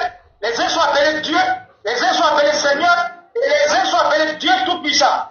Dieu est appelé... les uns sont appelés l'Éternel. Les uns sont appelés Dieu Tout-Puissant. Les uns sont appelés Dieu. On a beaucoup de souffrance. On a beaucoup de souffrance. On vous a fait quoi? C'est quel ange qui s'appelle le Dieu Tout-Puissant? C'est quel ange qui s'appelle l'Éternel? Écoute Israël, notre Éternel est le seul Éternel. C'est quel ange mais c'est vraiment malheureux. Et il ment, et l'autre à côté, quand deux menteurs se retrouvent, c'est-à-dire que vous mentez jusqu'à... Il n'y a pas de limite. Et il va sortir là, Aziz Khan, tu es trop fort. Wallahi, vous là, Wallahi, Qu'Allah vous bénisse, qu'Allah vous fasse la baraka, voilà, qu'Allah vous donne longue vie. Dans quel verset? Un ange est appelé Dieu Tout-Puissant. Et ce même Diana a dit, il y a des hommes qui s'appellent l'Éternel. Dans la Bible, Diana a dit, tout ça parce que on ne veut pas accepter la vérité. Les gars, vous avez la parole. Je suis vraiment fatigué, je suis dépassé. Vous avez la parole. Ouais. Pasteur, vraiment, on a vraiment souffrance, comme tu l'as dit. Vraiment. Ça veut dire que l'ignorance même ne dit pas son nom. Mais je pense qu'on a beaucoup à faire. Hein. Pourquoi? Parce que, à côté des musulmans, on a aussi un groupe qui disent que non, Dieu est divisé en trois. C'est-à-dire qu'il est un, mais il est divisé en trois. Il y a aussi un groupe qui dit que Jésus, il est uniquement fils. Il n'est pas Dieu. Bon, ça, c'est les témoins de Jéhovah. Ils sont à côté là-bas. On a aussi un groupe qui dit que Jésus est Dieu, mais il n'est pas le Père. Ça veut dire qu'au fait, Je ne sais pas, on est où au fait? Jésus, il est Dieu, mais il n'est pas le Père. Il y a un groupe qui dit là-bas que Dieu, Dieu est un, mais il est trois. Ça veut dire qu'on est pris de toutes parts. Mais je pense que les gars n'ont pas compris ce mystère-là. Hein, parce que Dieu est unique, Dieu est un. L'unicité de Dieu là, Dieu est un. Mais quand il se manifeste en chair, Jésus, mais ça ne veut pas dire qu'il devient deux. Parce que est-ce que ça veut que Dieu devient deux? Est-ce que Dieu devenu chair là, ça bannit son unicité? Ça ne bannit pas son unicité. Dieu est toujours un. Dieu est unique. Ésaïe 45, verset 5. Deutéronome 6, verset 4. Il y a un seul éternel. Il n'y a pas deux. Maintenant qu'on lit Ephésiens 4, 4, on dit qu'il y a un seul esprit, il y a un seul Seigneur. Il n'y a pas deux esprits. Il y a un seul esprit. C'est le même Dieu. C'est le même Dieu. Quand tu prends Genèse 1, verset 2, on dit l'esprit de Dieu se mouvait au-dessus des eaux. L'esprit là, c'est qui? L'esprit de Dieu qui se mouvait au-dessus des eaux là, c'est qui? C'est le Saint-Esprit.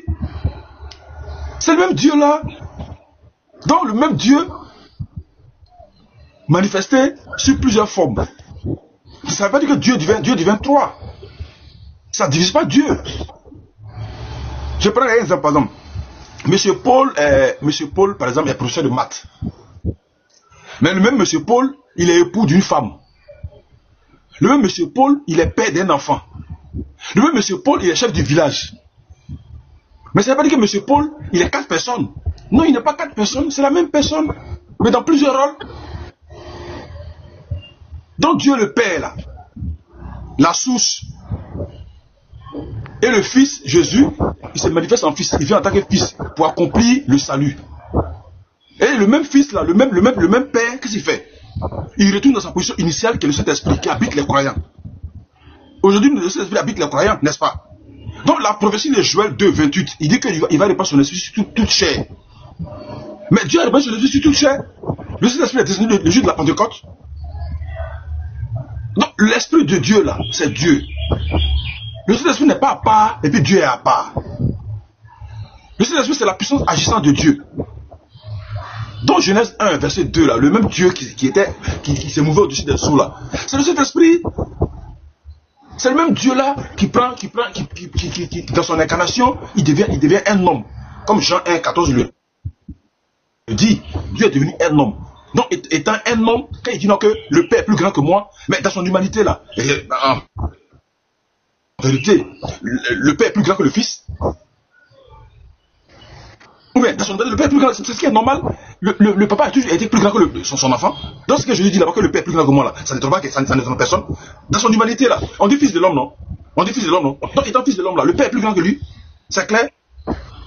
Deuxième encore. Qui dit que le Père est plus grand que moi? Mais l'esprit est plus grand que la chair. Dans son incarnation, là, quand il naît là, est-ce que l'esprit n'est pas plus grand que lui? L'esprit est plus grand que lui? Non, quand je dis que le Père est plus grand que moi là, ça ne bannit pas son unicité de Dieu? Non. Non, c'est la manifestation de Dieu là, en Jésus là, qui fatigue les gens peut-être. C'est ça qui fatigue les gens. Selon le Saint-Esprit là, c'est Dieu. Jérémie. Oui. Jérémie. Faut pas oublier que tu parles français.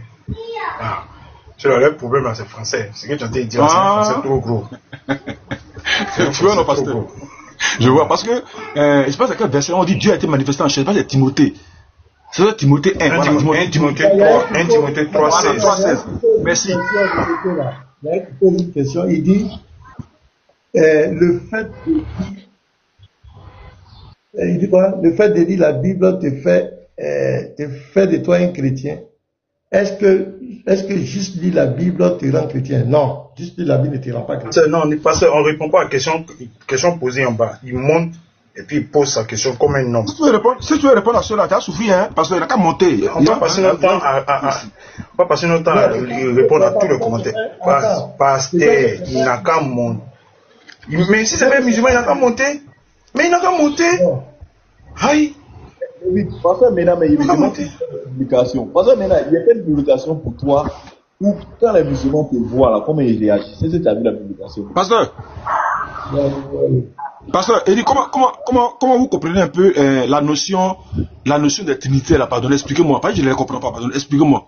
La Trinité là, la logique là. Je suis désolé, mais c'est ça, c'est vrai. Parce que la Trinité, c'est quoi? Je vais t'expliquer un peu les dons. Et tout ça, ça fait ça. Et puis la Trinité contredit deux grands doctrines de la Bible. Comment on appelle là? Deutéronome 6, le verset 4. Allô? Et Deutéronome, oui, je viens. Je suis en train de dire quelque chose. Attendez, vous allez prendre la parole. Deutéronome 32, verset 39, où Dieu dit, quand je criais, il n'y avait pas quelqu'un auprès de moi. Écoute Israël, notre éternel est le seul éternel. Pour le Trinitaire, le Père, il est Dieu. Le Fils, il est Dieu. Mais le Père est distinct du Fils. Le Saint-Esprit est Dieu. Mais le Saint-Esprit est distinct du Fils et il est distinct du Père. Maintenant, quand tu leur poses la question, le Père, il est Dieu, non? Le Fils aussi est Dieu. Oui. Mais le Père n'est pas le Fils n'est pas le Père. Ça fait combien de dieux? Ça fait 2 dieux. Parce que le Fils, il est Dieu. Il est distinct. Il est autonome dans sa divinité. Il est distinct du Père. Le Père aussi est Dieu. Donc, ça fait 2 dieux. Le Saint-Esprit, il est Dieu, mais il n'est pas le Fils. Tu comprends? Donc, c'est comme une association de dieux pour former un seul Dieu. La Trinité, c'est ça. C'est une association de 3 dieux qui ont fait une association pour devenir un. Mais dedans, là, il y a 3. Le Père, il est éternel. Le Fils est éternel. Le Saint-Esprit est éternel. Mais il n'y a pas 3 éternels. Le Père qui est éternel, il est différent du Fils qui est éternel. Le Saint-Esprit qui est éternel est différent du Fils qui est éternel. Mais ça fait 3 éternels. Oh, donc, attends. Parce que l'esprit du Fils là, ça y a pas. L'esprit du Père à part, c'est ça? Ah, quand tu allais voir, tu allais demander. Moi, si c'était de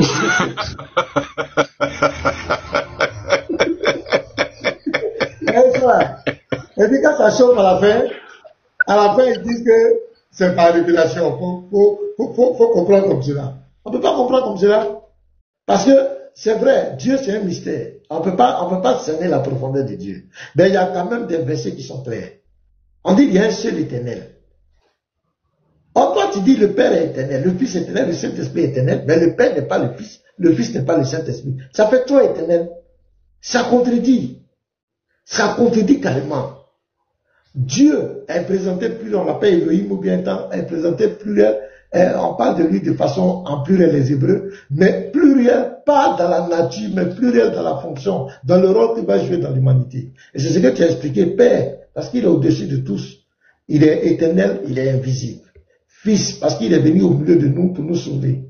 Saint-Esprit, parce qu'il habite en nous. Mais c'est le même Dieu. C'est pourquoi les apôtres ont compris. Quand Jésus a dit baptiser au nom du Père, du Fils et du Saint-Esprit. En ce moment, il n'avait pas encore reçu le Saint-Esprit pour avoir toute la connaissance. Or, Jésus avait promis, quand le Saint-Esprit viendra, il vous conduira dans toute la vérité. Tu vas voir, quand les apôtres ont reçu le Saint-Esprit, qu'est-ce qu'ils ont fait? Ils ont baptisé au nom de Jésus. Pourquoi? Parce qu'ils ont eu la révélation que Père, Fils, Saint-Esprit, c'est la même entité. C'est le même. C'est pas la même chose. C'est pourquoi les apôtres n'ont jamais baptisé au nom du Père, du Fils et du Saint-Esprit. Ils ont compris. Ils ont compris que le Père, le Fils et le Saint-Esprit, c'est une même entité, mais qui joue. Donc c'est Jésus qui est Père en même temps.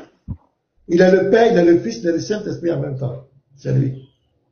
Il n'y a pas un autre Dieu. Quand on va aller au ciel là, que tu sois musulman, bouddhiste, je ne sais pas quoi, athée, quand on va mourir là, quand on va aller au ciel là, le seul devant qui on va comparer, c'est Jésus-Christ. Tu ne vas pas voir Papa, tu ne vas pas voir Allah, tu ne vas pas voir Brahma, tu ne vas pas voir Ahura Mazda. Tu ne verras pas. Le seul, le maître de Dieu. C'est Allah qui est le véritable Dieu. On va dire on va voir Allah. Ne parle pas en même temps. Faut m'écouter. Tu ne parles pas. Voilà. J'ai dit, le seul, le maître de l'univers, celui qui va donner la vie éternelle aux gens, qui va juger les gens, il s'appelle Jésus-Christ. Personne ne verra Allah, personne ne verra Mohamed, personne ne verra Brahma, personne ne verra Shiva, personne ne verra Ahura Mazda, personne ne verra toutes ces divinités. La seule entité que vous verrez au ciel, c'est Jésus-Christ de Nazareth, le roi des rois et le Seigneur des seigneurs. Il a joué plusieurs rôles. C'est lui qui est le Père, c'est lui qui est le Fils, c'est le même qui est le Saint-Esprit. dans sa position de fils, il a parlé comme un fils. Dans Malachie 1, le verset 6, le fils honore toujours son père. C'est comme vous allez voir dans son rôle de fils, il a toujours présenté en subordonné. Parce qu'il a dit dans Matthieu 20, verset 28, il n'est pas venu pour être servi, mais il est venu pour servir. Il est venu en tant que serviteur. Donc il emploie un langage de serviteur en tant que fils. Et c'est ça qui a égaré tous les musulmans, les débatteurs musulmans, c'est ça qui les a égarés. Tous ces soi-disant prédicateurs de l'évangile qui ne comprennent pas ça, c'est ça qui les a égarés. Les 33 ans de vie qu'il a mené sur la terre, le langage de fils de serviteur qu'il a prononcé, c'est ça qui les a tous fait perdre. Et s'il ne vous réveille pas, c'est ça qui va vous faire perdre. Parce que dans son rôle de fils, dans son rôle de serviteur, il devait parler comme un serviteur. Je crois que dans la Bible, il est présenté dans toutes ces dimensions. Tu vas voir qu'il porte, c'est pas Apocalypse, est le résumé de toute la vie, de tout le rôle que le Christ a joué. Apocalypse 1:1, il reçoit une révélation comme un prophète. Apocalypse 1, le verset 7 à 8, il est celui qui vient sur les nuées, et celui qui vient au verset 8, c'est lui le Tout-Puissant. Apocalypse 1, le verset 17, il est le premier et le dernier. Apocalypse 1, le verset 18, il dit qu'il était mort, il est ressuscité. Et en plus, il tient l'épée de la mort et du séjour des morts. Apocalypse 2, verset 18, il est le Fils de Dieu. Il a joué le rôle du Fils de Dieu. Apocalypse 2, le verset 23, il confirme Jérémie 17, verset 10, celui qui sonde les reins et les cœurs. Il dit, vous comprenez, vous connaissez que c'est moi qui sonde les reins et les cœurs. Le seul qui sonde les reins et les cœurs, qui va rendre à chacun selon ses œuvres, c'est l'Éternel. Jésus dit, c'est lui. Apocalypse 2, verset 23. Apocalypse 3, le verset 12, il se présente comme un homme, il a joué le rôle d'un homme, où il dit, mon Dieu, 4 fois, dans le même verset, il s'est présenté. Apocalypse 5, verset 6, il est l'agneau de Dieu. Apocalypse 5, verset 9, il est l'agneau qui a été immolé pour racheter tous les hommes de toute tribu, de toute nation, de tout peuple, de toute langue. Apocalypse 5, le verset 11 à 13, il est adoré. Il reçoit l'adoration, la louange, la gloire. Apocalypse 19, le verset 13, il est la parole de Dieu. Toutes les fonctions qu'il a jouées sur la terre. Apocalypse 21, verset 6 à 7, il est celui qui est le commencement et la fin, qui donne l'eau de la vie, confirmé dans Jean 4, verset 14, et Apocalypse 21, verset 7, il dit quand on va au ciel là-bas, là, il sera notre Dieu. Tous ceux qui vont rentrer au paradis, leur Dieu c'est Jésus. Il dit je serai son Dieu et il sera mon fils. Apocalypse 22, verset 1 à 4, il confirme, moi et le Père nous sommes un. Ils ont le même trône, ils ont le même visage, et ils ont la même face, ils ont le même nom, ils ont le même Seigneur, ils ont le même nom. Au verset 6 à 7, il est le Dieu des esprits qui envoie son ange. Apocalypse 22, verset 16, moi Jésus j'ai envoyé mon ange dans les églises. Donc il n'y a pas de débat. C'est lui le Dieu vivant qui a joué le rôle de jouer plusieurs rôles. Regardez, il joue le rôle de médiateur. Comme 1 Timothée 2, le verset 5, on dit quoi? On dit il n'y a qu'un seul Dieu et un seul médiateur entre les hommes et Dieu, Jésus-Christ, homme. Pourquoi on ajoute homme? S'il est un homme, c'est que tu es un pionnier, on ne peut pas dire homme. On dit pasteur Ménard est un homme, on ne peut pas dire un homme Ménard homme. On sait que Jésus est déjà un homme. Pourquoi on dit Jésus-Christ homme? On te fait comprendre que c'est lui le véritable Dieu et c'est en même temps lui qui est le médiateur. C'est lui qui est le sacrifice, c'est lui qui est le sacrificateur. Hébreux 9, le verset 11 à 12. Donc, c'est des choses qu'il faut qu'on mette si tu ne comprends pas. Tu veux venir avec ta pensée islamique, tu veux venir avec tes lunettes islamiques venir dans la Bible, tu vas se casser la tête. Il n'y a pas deux dieux dans la Bible, il n'y a qu'un seul Dieu qui joue plusieurs rôles. Il n'y a pas 3 dieux qui se sont mis ensemble pour faire, par exemple, les partis politiques en Côte d'Ivoire, RADP, ou bien, je sais pas, il y a des groupes là, des groupements, on dit, les groupes de politique, ou bien États-Unis, où plusieurs États se sont collés pour faire un seul État. C'est pas ça. Il n'y a qu'un seul Dieu qui joue plusieurs fonctions, qui joue plusieurs rôles sur la terre. Si vous ne comprenez pas ça, vous allez vous casser la figure. Vous allez croire que vous êtes des docteurs alors que vous êtes des ignorants. Mettez-vous à genoux, priez le Seigneur. Seigneur, révèle-toi à moi. Puisqu'il a dit dans Matthieu 11, le verset 27, personne ne connaît le Père, si ce n'est le Fils. Sinon celui à qui le Fils veut le révéler.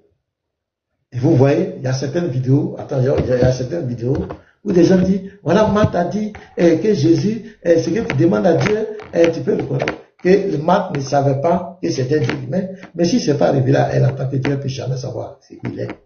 Si ce n'est pas révélé à Marie que c'est Dieu, elle ne peut jamais savoir.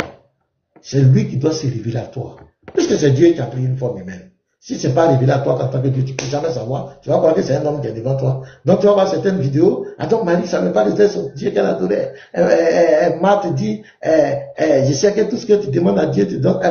Elle voit Jésus qui est devant elle. Et puis elle dit, mais si c'est jamais révélé à elle, les apôtres même là, c'est au fur et à mesure qu'ils ont compris. Pourquoi l'apôtre Thomas va dire mon Seigneur et mon Dieu? Pourquoi? Parce qu'il a eu la révélation. Il a été convaincu, il a proclamé. Pourquoi dans Luc 24, verset 52, les apôtres vont l'adorer? Vous croyez que les apôtres vont adorer un être humain? Non, ils ne peuvent pas adorer un être humain. Et les témoins de Jéhovah sont allés falsifier, là où on mis adorer, là, ils ont mis rendre hommage. On a dit rendre hommage. Même rendre hommage, là. Les apôtres vont se mettre à genoux pour lui rendre hommage. Les apôtres vont se prosterner devant un homme. Que Dieu bénisse les frères. Donc, Jérémie, voici un peu notre doctrine. Il n'y a pas trois dieux quelque part qui est partagé en trois, qui fait association de Dieu pour devenir un seul Dieu. Ça n'existe pas. La Bible n'a jamais dit ça. La Bible nous parle d'un seul Dieu. Un seul vrai Dieu. C'est ce qui est clair. C'est clair. Exactement, c'est ce qui est clair. En fait, j'avais demandé ça pour essayer de... Pourquoi tu essaies de continuer? Parce qu'il y a des religieux aujourd'hui qui sont un peu perplexes sur le cas de ce truc de trinitaires là, tu vois, non? Voilà, les gars qui sont un peu partagés. Parce que quand les trinitaires parlent, tu as l'impression que non, ils sont en train de démontrer vraiment Dieu. Tu vois, non? Donc, voilà pourquoi poser la question. Et tu as bien fait de souligner certains points obscurs dans leur tête, quoi, en fait, parce qu'ils ne comprennent pas beaucoup de choses. En tout cas, tu as bien détaillé. Et c'est ce que nous disons. Nous disons que Dieu est un. Dieu là, il est un. Dieu n'est pas deux. Isaïe 45, verset 5, Dieu là, il est un. À part lui, il n'y a pas de Dieu. Deutéronome 6, verset 4. L'éternel là, c'est un seul éternel. Il n'y a pas deux. Mais le même Dieu là, il s'est manifesté de plusieurs façons. Voilà, il s'est manifesté de plusieurs façons. Donc quand le même Dieu, Père là, dans Isaïe 35, au verset 4, il dit que non, lui-même il viendra là. C'est lui-même qui est venu sur la terre. Donc Jean 1, 14 là, la parole est devenue un homme. C'est Dieu lui-même qui est devenu un homme dans son incarnation. Voilà, c'est lui là qui est inférieur à son Père. Dans son humanité là, il est inférieur à son Père. Quand il dit que le Père est plus grand que moi là, dans son humanité là, était un homme, dans le rôle du fils qu'il joue là, il est inférieur à son Père. C'est ce qu'il veut dire au fait. Voilà. Maintenant l'esprit qui est en lui là, parce que Colossiens dit que la plénitude de la divinité habitait en lui. C'est-à-dire que tout Dieu habitait en lui. Vous voyez, non? Donc ça ne veut pas dire que Dieu là, il est un, mais il est trois personnes. Parce que les trinitaires là, la manière de parler là, tu sens que le Saint-Esprit est à part, Jésus est à part, Dieu est à part, et les trois ont fait réunion pour créer l'homme. J'ai entendu ça un jour de la bouche des trinitaires. Les trois sont assis, ils ont fait réunion. Ouais, non, eux prennent quoi? Faisons l'homme à notre image là. Ils prennent ça pour dire que ouais, voilà ça. Faisons l'homme, faisons. Ils étaient combien? Faisons. Donc là, il y a eu une réunion.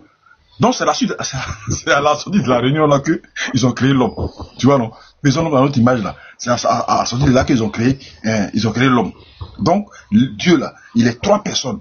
Le Saint-Esprit, le Fils et puis le Père. Chacun a son côté.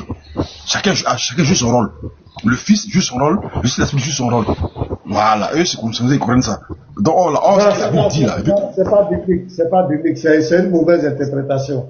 Parce que ça contredit deux doctrines fondamentales. Donc ça peut pas tenir. Voilà, maintenant ils prennent aussi Matthieu 3, 17 là, où ils disent que Jésus dans l'eau là, depuis son baptême là, le Père qui a parlé depuis le ciel, et puis le Fils est sur la terre. Bon, on voit passer des arguments qu'ils prennent qui sont faibles, qui sont même pas, tu vois, non? Ou Matthieu 3, 17. Ça rentre dans la toute puissance de Dieu. C'est ça qu'on appelle Dieu. Quand tu prends Zacharie, dans Néhémie, on dit il descendit sur la montagne. C'est Néhémie 9, 13 ans. Il descendit sur la montagne, le même qui est descendu sur la montagne, et il parla du haut des cieux. Ça fait deux dieux. Je vais dire ça, vous allez voir. Néhémie. Voilà. Est-ce que ça fait deux dieux? C'est ça. Ça rentre dans la toute puissance de Dieu. Parce que c'est ça. La toute puissance de Dieu nous fait comprendre clairement.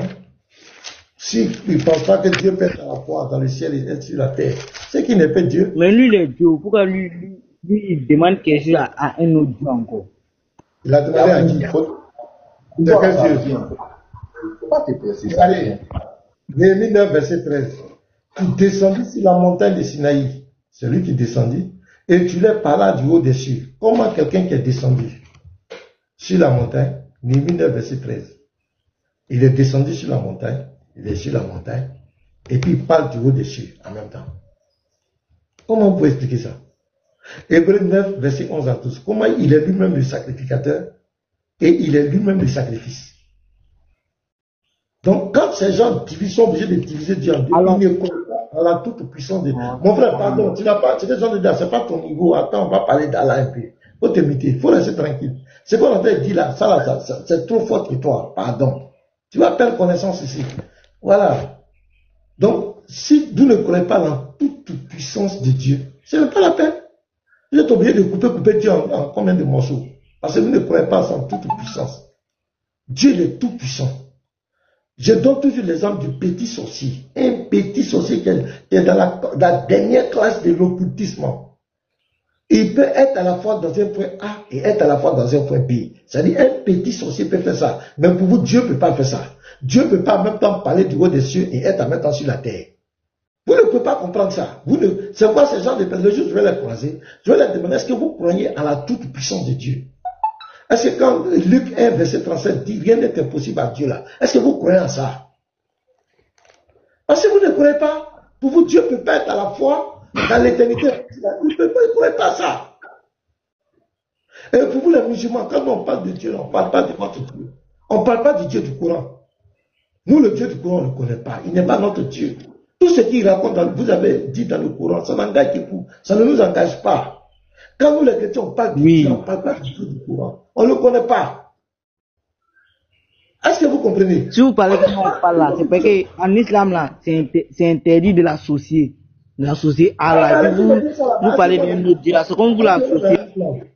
Est-ce que nous on a en islam? Allez-y, réglez votre problème d'association là-bas.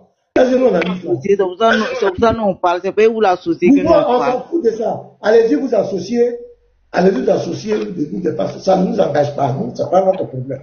On dit que c'est vous qui associez à la ça non, parce que nous n'a rien contre vous, nous respectons vos religions. Mais du moment que vous venez dire que non, Jésus est Dieu, vous associez à la, vous associez Jésus à Allah. Voilà, chez nous, c'est attends, oui, vous l'associez, on ne va pas associer à Allah. Attends, vous m'expliquez Marc 14, 32. Explique-moi Marc 14, 32. On ne parle pas de Marc 39, 32. Ici, j'ai dit, toi-même là, attends, je vais te mettre en grand. Parce que vous aimez provoquer les gens, on va parler à vous. Toi, ton Dieu que tu adores là, c'est qui? Quel est ton Dieu? Donne-moi le nom de ton Dieu que tu adores. Yahou, c'est quel Dieu toi tu adores? Dis-moi. Allah, c'est Allah, le Dieu dans le Coran. Ah, c'est dans quelle langue? Allah là quoi? Oui, c'est dans quelle langue? Allah, ça doit être dans Doulin.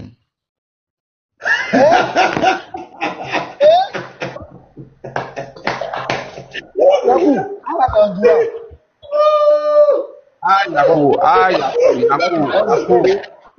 Il faut bien qu'il y ait un Koyaka. Non, bonne journée. Hein? Ibrahim? Je demande à Yakou s'il est Koyaka ou bien il est. Non, ça va pas important. Bon, Yakou, bonne journée. En tout cas, que le Seigneur te bénisse. Voilà. Allah Zandjoula.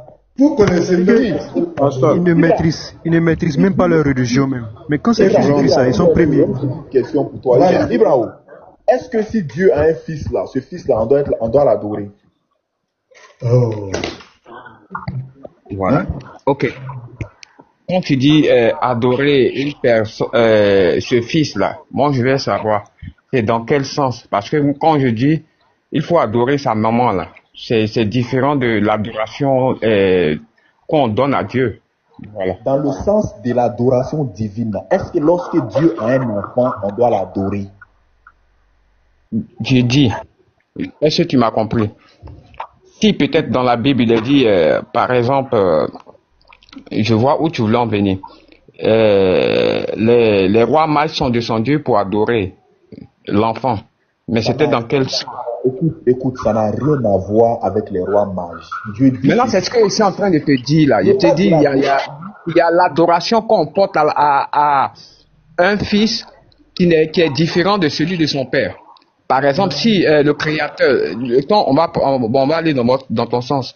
Si par exemple le créateur, il est le maître suprême de l'univers, l'adoration, le culte qu'on voue au père là, c'est pas le même culte qu'on voue au fils. C'est ce que je veux te faire comprendre. D'accord. Ibra, je dis ceci, je prends le thème coranique adorer. Est-ce que si Dieu a un fils, on doit l'adorer? Je prends le titre coranique. Je pose la condition. Est-ce que si Dieu a un fils, on doit l'adorer? Je dis, selon lui, il t'a dit non. Salam alaikum. On y va. Est-ce que vous Surat 43, verset 81, s'il te plaît? Est-ce que vous en Surat 43, verset 81? Ibra, explique-moi la Surat 43, verset 81. Faut lire la Sourate, lis. Si le tout miséricordieux avait un enfant, il serait le premier à l'adorer. Il faut m'expliquer ça. Voilà, ça veut dire quoi? Si le créateur de l'univers là, il s'était donné un enfant là, il s'était donné un enfant, on allait l'adorer. L'adorer mais comment? Comme il est... L'adorer comment? Ah, je viens. Vas-y. Voilà. Il y avait des gens qui étaient en train de venir saluer. Donc, pour dire quoi? Si le tout miséricordieux avait un enfant, je serais le premier à l'adorer. C'est dans un sens qui est différent de l'adoration du Créateur. C'est ce que je veux te faire comprendre. C'est écrit. Bon, ça c'est écrit où? C'est que toi tu penses là. Mon ami, il n'y a pas deux adorations. Maintenant, c'est que toi tu penses là. C'est écrit où? C'est écrit dans la Sourate 43, verset 81. C'est pour dire que c'est impossible. Parce que Dieu ne s'associe pas à quelque chose. C'est possible. C'est ce que je te fais comprendre. Maintenant, ce que toi t'as pensé là, ça veut dire quoi? Ibra, il n'est pas dit c'est possible. Non. Quand on dit si, c'est au conditionnel. Quand on dit si là, c'est au conditionnel. Ça veut dire au cas où, si j'avais de l'argent, je bâtirais une maison. C'est au conditionnel. Maintenant, lis la suite. Attends, lis la suite du verset, tu vas comprendre quelque chose. Je viens. Lis la suite du verset là, et puis tu vas comprendre quelque chose. Non, tu vas lire. Eux sont pour que les cieux. Faut lire la suite pour comprendre le texte là. Attends, écoute-moi. Ibra, calme-toi. De 1, la suite de verset ne dit pas que s'en faut qu'il y ait tremblement de terre. Non. Faut lire le verset, lis le verset. Non. J'ai pris la suite. Lis le verset, tu vas comprendre. Lis la suite du verset. Ibra. Tu dis ça ne dit pas, non? Maintenant, moi, je te dis de lire la suite, tu vas voir. Tu vas comprendre. Il ne faut pas t'échauffer, calme-toi. Je dis ceci, c'est toujours conditionnel. Si le tout miséricordieux avait un enfant, je serais le premier à l'adorer. C'est le même thème. Adoration dans le Coran. Tu ne peux pas me prouver le contraire. Je dis ceci. Si le tout miséricordieux avait un enfant, je serais le premier à l'adorer. Ça veut dire, si Dieu a un enfant, on doit l'adorer oui ou non. Faut lire la suite du verset, ça te répond même toi-même. Faut lire la suite du verset, ça va répondre à ta question. Tu as peur de quoi? Ok, donc je vais lire la suite, mais tu vas répondre à ma question en fait. Parce que c'est ça le problème. On va vous montrer que le Fils de Dieu là, il est digne d'adoration. Je vais te lire ça, et c'est ça chauffe. Attends, je vais prendre le Coran même tout à l'heure. Voilà. Très bien. Donc, j'ai le Coran ici, je vais lire ça rapidement, mais tu vas me répondre. Maintenant, c'est que tu vas la suite. Voilà. Sourate 43. Très bien. Voilà. Sourate Aaron. Très bien. Sourate Muhammad. Sourate Al-Kaf. Ok. Sourate 43, verset 81. Voilà. Dis. Si le tout miséricordieux avait un enfant, alors je serai le premier à l'adorer. Gloire au Seigneur des cieux et de la terre, Seigneur du trône. Il est transcendant de ce qu'il décrive. J'ai lu la suite. Toi, t'as vu peu s'en faut ici qu'il est en mort de terre. Non, dans une autre version. Là, il est transcendant là. Donc, ce que toi tu décris là, est-ce que c'est la même chose? Ça veut dire quoi? Est-ce que ça n'a pas répondu à toi ta question? Ibra, j'ai lu la suite. On dit si le tout miséricordieux avait un enfant, je serai le premier à l'adorer. Ma question Il est transcendant à ce que toi, là, ta pensée pense là. Voilà, par rapport à l'adoration. Maintenant, moi, je te parle de... Oh. Ibra, tu vas répondre à cette question. Je réponds à ta question. Tu ne réponds pas à ma question. J'ai dit, est-ce que le Fils de Dieu, si Dieu, il a mis ça au conditionnel, il n'a pas dit Allah a un enfant. Il a dit si Dieu a un enfant, là, est-ce que ce Dieu, selon la sourate, là, il est digne d'adoration, oui ou non?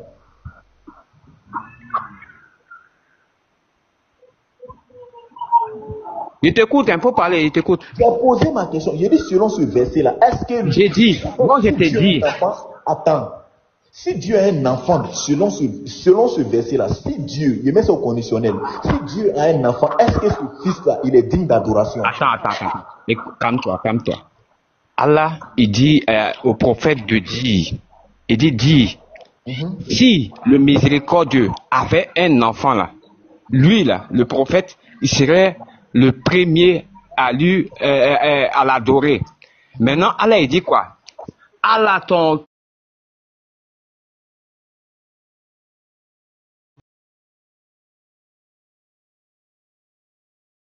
C'est comme s'il va venir après, Allah il va devenir vieux, après cet enfant-là va venir prendre son héritage. Ta pensée, c'est pas ça. Donc dans l'adoration du Fils, là, quand on parle d'adorer, là, tu dis quoi? C'est pas ma pensée, faut pas dire c'est ma pensée. Ma question, parce que maintenant, c'est ce que le verset dit, c'est ta pensée là, c'est le verset là qui te répond à la place de moi-même. Ça c'est mis au conditionnel, j'ai compris ma pensée, tout ça. Ma pensée là, j'ai compris ça. Le verset dit, si le tout miséricordieux avait un enfant, je serai le premier à l'adorer. Je n'ai pas dit Allah a un enfant, j'ai mis ça au conditionnel. J'ai dit, selon ce verset là, est-ce qu'un fils de Dieu est digne d'adoration, oui ou non? C'est pas l'adoration que toi tu penses là. C'est ce que je réponds. C'est quelle adoration? Attends, tu me poses la question, je réponds à ta question, mais toi, en direct, tu n'es pas satisfait de ma réponse. Tu veux que je réponde selon ce que toi tu penses. Est-ce que c'est normal même? C'est quelle adoration? Je te dis, l'adoration là, c'est le signe de respect. Voilà. Quand on va prendre par exemple la prosternation, quand Allah il a créé les anges là, il a créé comment on appelle ça, Satan. Il a dit à quoi, comment on appelle ça, il a dit aux anges de se prosterner. Maintenant dans la prosternation de Iblis, il ne s'agissait pas de comment dirais-je, de l'adorer, mais de lui vouer un respect. Est-ce que tu comprends? Toi, tu as vu prosternation là-bas. À la base, là, on trouve savoir que la prosternation là, elle est unique. Quand on se prosterne, c'est pour l'adoration au Dieu unique. Maintenant, quand Allah il demande aux gens de se prosterner là, c'est pas par rapport à l'adoration. Donc dans le verset que tu as donné là, non, mon ami, si on te dit maintenant prosternation dans le test là, il y a prosternation dans le test là. C'est qui a lu la prosternation? J'ai pris un exemple pour te faire comprendre quelque chose. Cet exemple là, prosternation là, je suis d'accord avec ça. Je peux me prosterner devant un roi, ça ne veut pas dire que je l'adore. Ici dans le passage, on dit si le tout miséricordieux avait un enfant, je serai le premier à l'adorer. Je dis, ici c'est bel et bien écrit adorer, même si tu vas en arabe. Attends, dans un verset coranique, il n'est pas dit ceux qui écoutent là. Parce que le Fils de Dieu est digne d'adoration selon ce texte. C'est-à-dire, toi ta pensée là, et puis moi ce que je suis en train de dire là, c'est différent. Peut-être si tu as une autre question, on va poser cette question. Maintenant, moi j'étais monté pour poser deux questions. Parce que tout à l'heure, le pasteur a pris Néhémie là. Il a pris Néhémie là pour faire croire que... non. Apprenant, le texte dit quoi ici? Adorer ici là. Est-ce que le Fils de Dieu est digne d'adoration? Écoute-moi.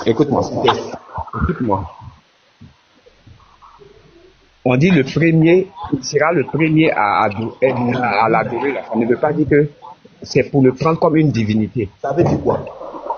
Voilà. Ça veut dire comment on appelle ça? À lui donner le respect qu'il mérite. C'est écrit où?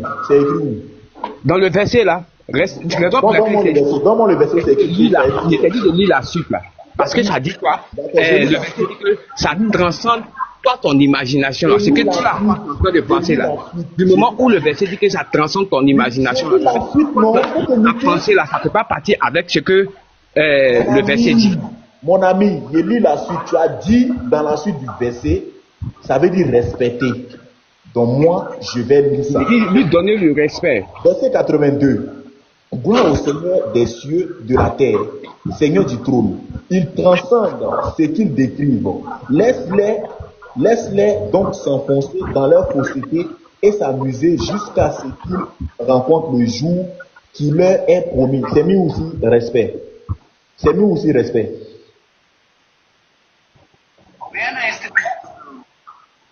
C'est écrit où respect ici, Ibrahim? Anthropologue, je pense que tu es en train de te fatiguer. J'ai été clair. Maintenant, à toi de prendre. Voilà, au suivant. C'est que foutait ça là. Ouais, Shalom le fait, pardonnez. Hein. Shalom, pasteur. Pasteur, je vais poser trois choses. Hein.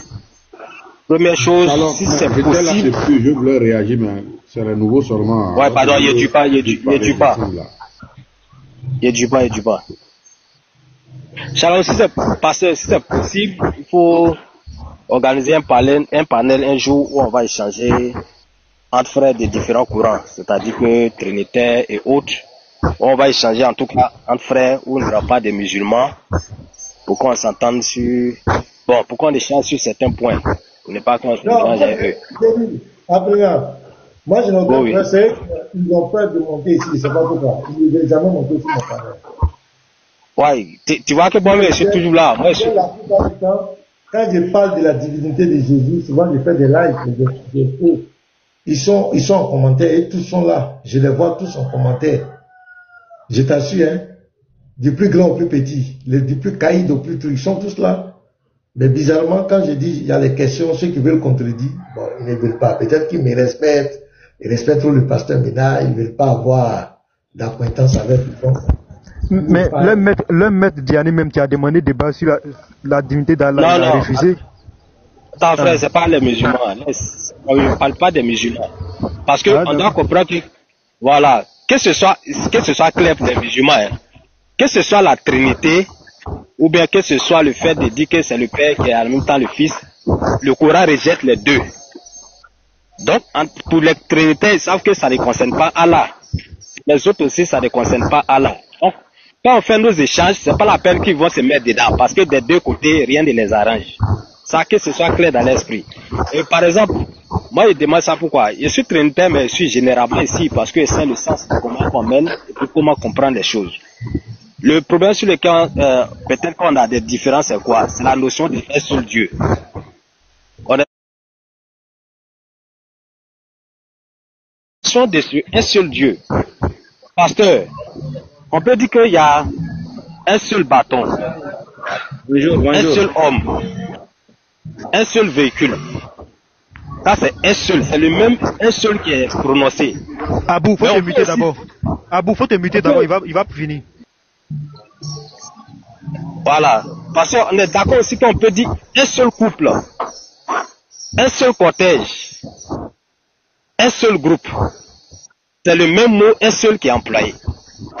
Maintenant, entre les deux groupes, ce qu'on veut savoir concernant Dieu, quand on dit un seul Dieu là, ça fait référence à un seul bâton ou à un seul couple. Parce que quand on parle d'un seul couple, on peut trouver dans ce un seul là des éléments de distinction dans ce un seul. Ils font ce un seul.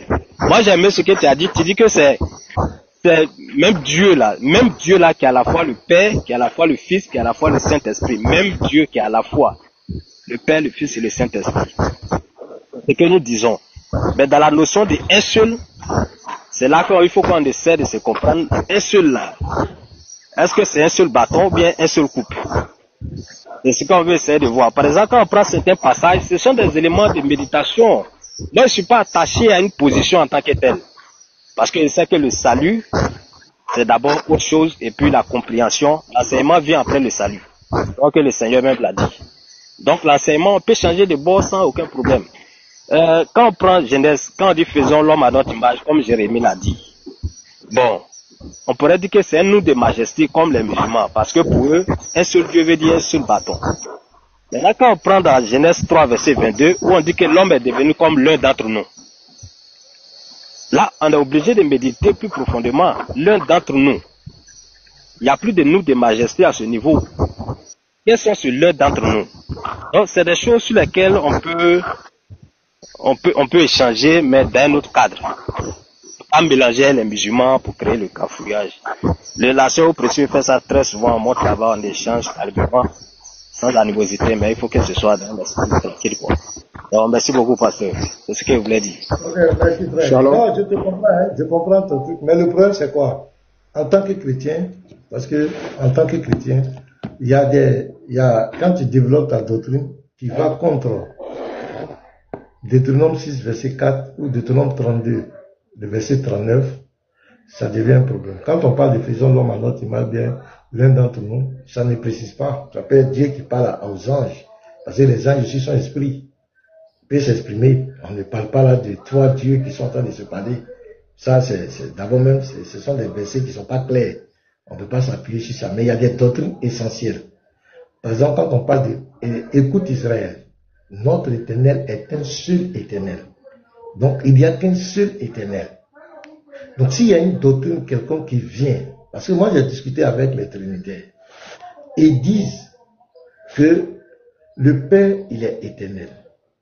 Le Fils est éternel. Le Saint-Esprit est éternel. Mais le Père n'est pas le Fils. Le Fils n'est pas le Père. Le Père n'est pas le Saint-Esprit. Le Saint-Esprit n'est pas le Fils, vice-versa. Donc, terre à terre, si le Père est éternel, et que le Fils est éternel, et que le Saint-Esprit est éternel, et que les trois sont distincts, ça fait trois éternels. Avant que ça fait, voilà, c'est clair. Avant que ça devienne un seul éternel, c'est vrai. Deutéronome 32, verset 3, il dit que quand lui crée, il n'y avait pas un autre Dieu auprès de lui. Or, la doctrine de la Trinité dit, il y a le Père qui est là, il y a son Fils qui est à côté du Père, et il y a le Saint-Esprit aussi qui est là. Ce sont trois entités distinctes qui forment un. Donc, si le Père, il est là, le Fils aussi est à côté de lui. C'est qu'il y a quelqu'un à côté de lui. Or, il dit que quand lui est créé, il n'y avait pas quelqu'un. Donc, ça veut dire qu'il y a quelqu'un à côté de lui. Donc, tu vois que c'est ce côté-là qui vient un peu briser la doctrine de la Trinité. C'est des ambiguïtés. En réalité, c'est ça.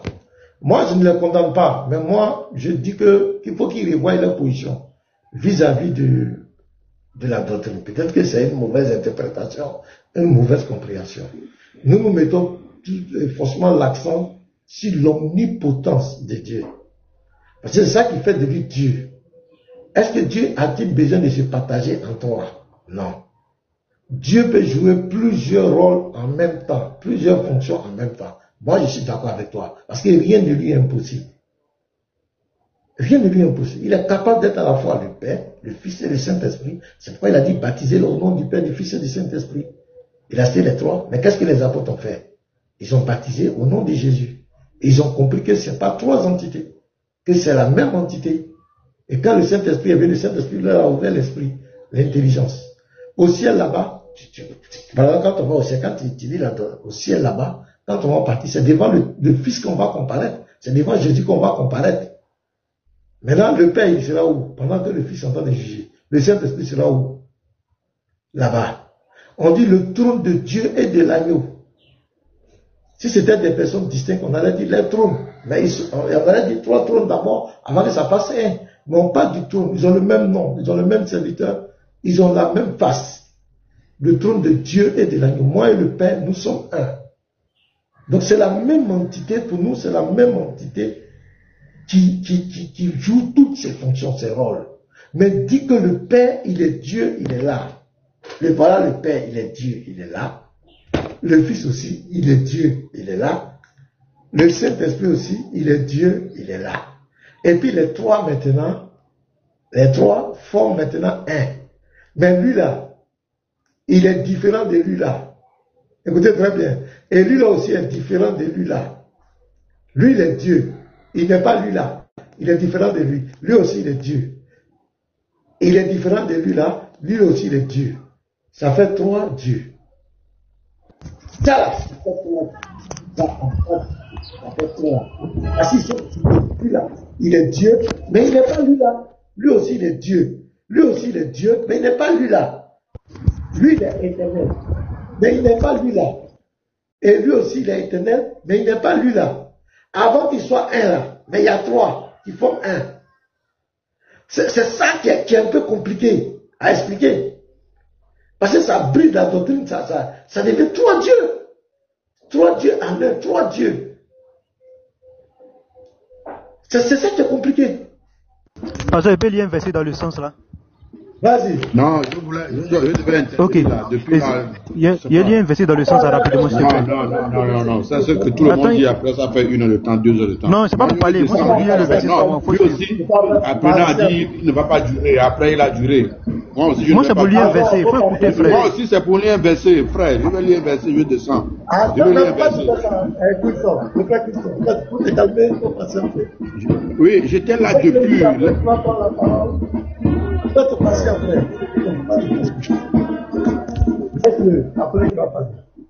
Vas-y, chose. Bon, ok, donc faut parler. Ésaïe 44. Ésaïe 44, verset 24. Ainsi parle l'Éternel, ton Rédempteur, celui qui t'a formé dès ta naissance. Moi, l'Éternel, j'ai fait toutes choses. Seul, j'ai déployé les cieux. Seul, j'ai étendu la terre. Je reprends rapidement. Ainsi parle l'Éternel, ton Rédempteur, celui qui t'a formé dès ta naissance. Moi, l'Éternel, j'ai fait toutes choses. Seul, j'ai déployé les cieux. Seul, j'ai étendu la terre. Point. Merci. Vas-y maintenant, Christophe. Qu'est-ce que tu veux? Oui, pasteur. Oui. Merci beaucoup. Shalom encore. Pasteur, s'il vous plaît, aidez-moi à partager aussi ce verset-là. C'est dans le même sens. Jude chapitre 1. Si vous pouvez ouvrir votre Bible et me suivre aussi avec.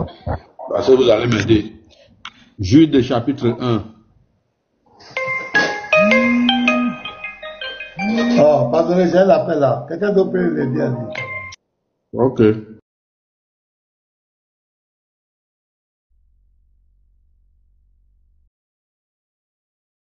Bon, en attendant que le pasteur nous revienne, je vais quand même lire le verset.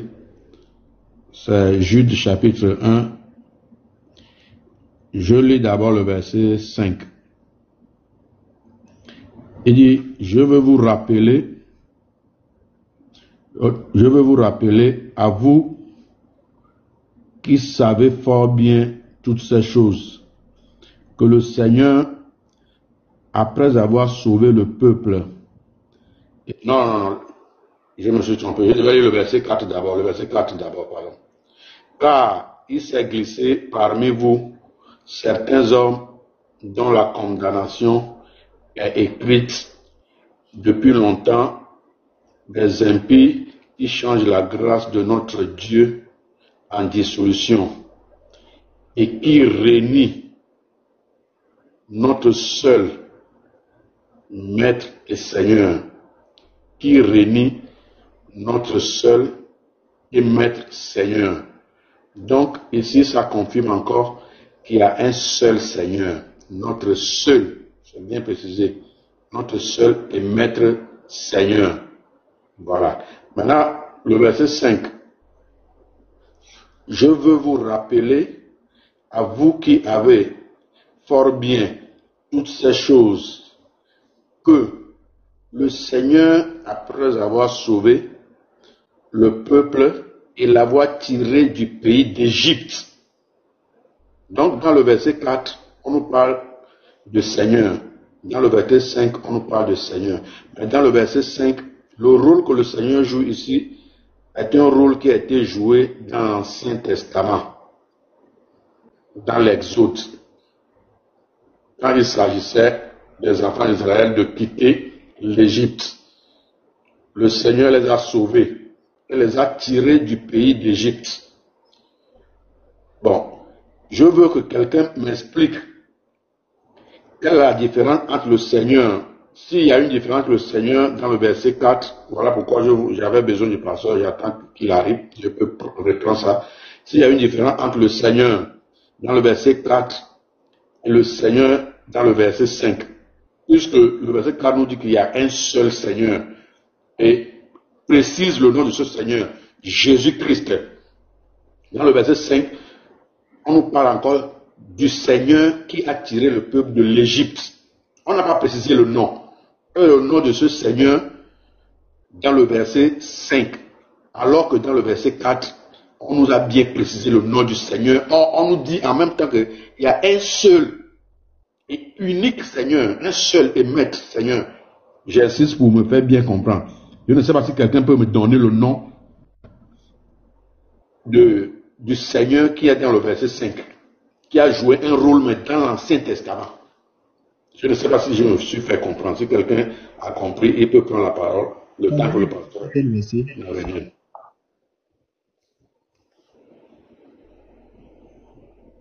Frère, ton dernier verset, c'était quel verset? Voilà, le premier verset, c'est le verset 4, et le dernier verset, c'est le verset 5.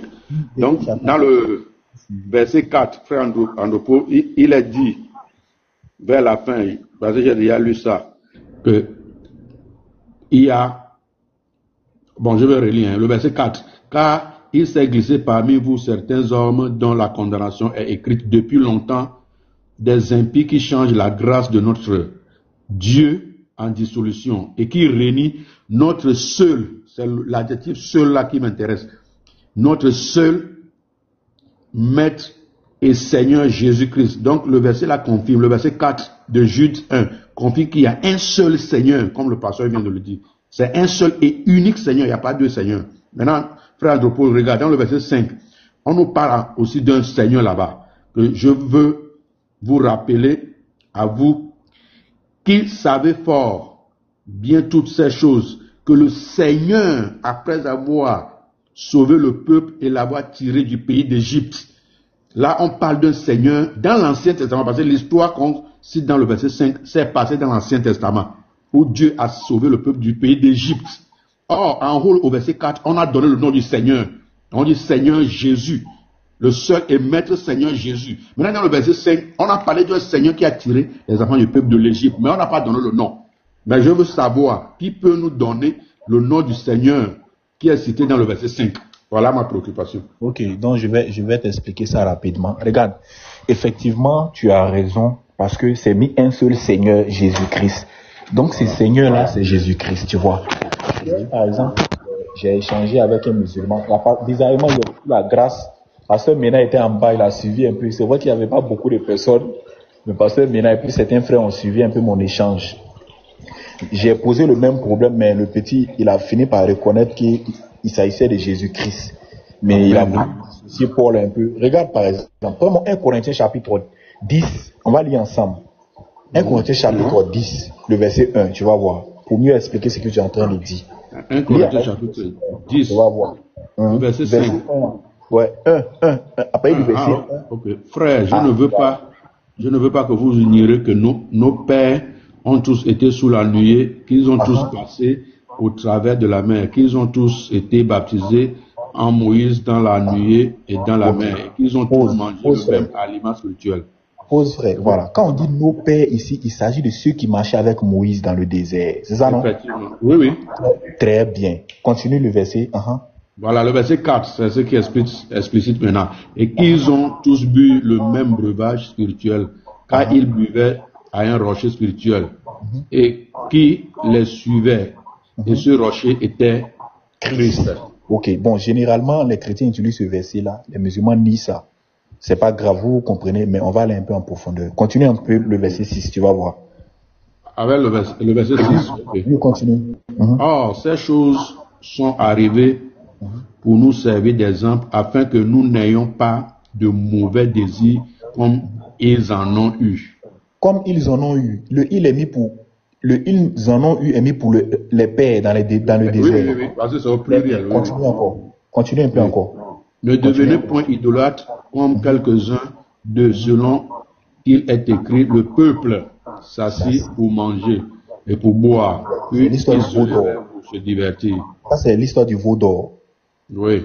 Très bien. Continue un peu encore. Ne nous livrons point à l'impudicité comme quelques-uns de s'y livrer, de sorte qu'ils en tomba 23 000 en un seul jour. C'est là où Finé a piqué, l'histoire est finie, où il a piqué l'homme qui Oui, battait le maître.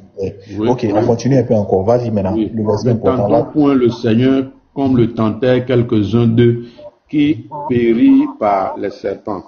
L'histoire des serpents des reins, c'est ça non? Oui, oui. Mais dis-moi un peu, ne tentons point le Seigneur. Normalement, lui, c'est a mis le Seigneur, non? Oui. Tu sais le vrai mot qui est mis là-bas, c'est quel mot? Ne tentons pas point le Seigneur. Bon, Lui, quel c'est- mot c'est le... Oui. Seigneur. Lui, c'est a traduit par les seigneurs. Mais tu sais, Oui. c'est quel mot qui est là-bas en grec même? Non.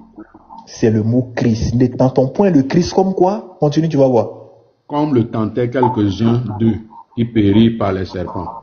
Voilà, donc ils ont tenté Jésus, ils ont tenté le Christ dans le désert, c'est ça non? C'est ce que le texte dit non? Exactement. Maintenant, on va voir maintenant dans Psaume 78, le verset 18. Tu vas voir là-bas qui dit qu'ils l'ont tenté. Folie, tu vas voir la même histoire. Tu vas voir qui dit qu'ils l'ont tenté là-bas. Ok, Somme.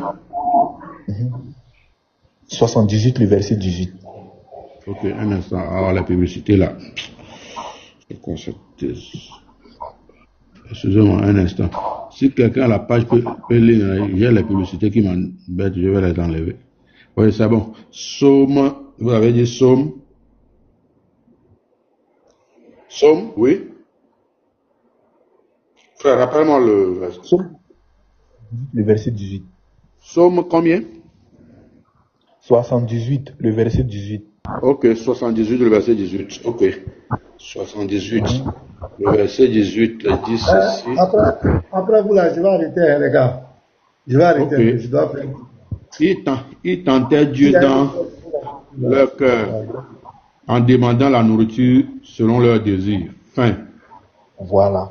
C'est très C'est la clair. même histoire. Tu vois que l'apôtre Paul, merci, l'apôtre Paul dit qu'il ne tentait point le Christ comme ils l'ont tenté. Alors que dans le livre des Psaumes, c'est écrit là-bas que ce jour-là, ils ont tenté Dieu. Oui. Tu vois pas que c'est la même personne. Très clair.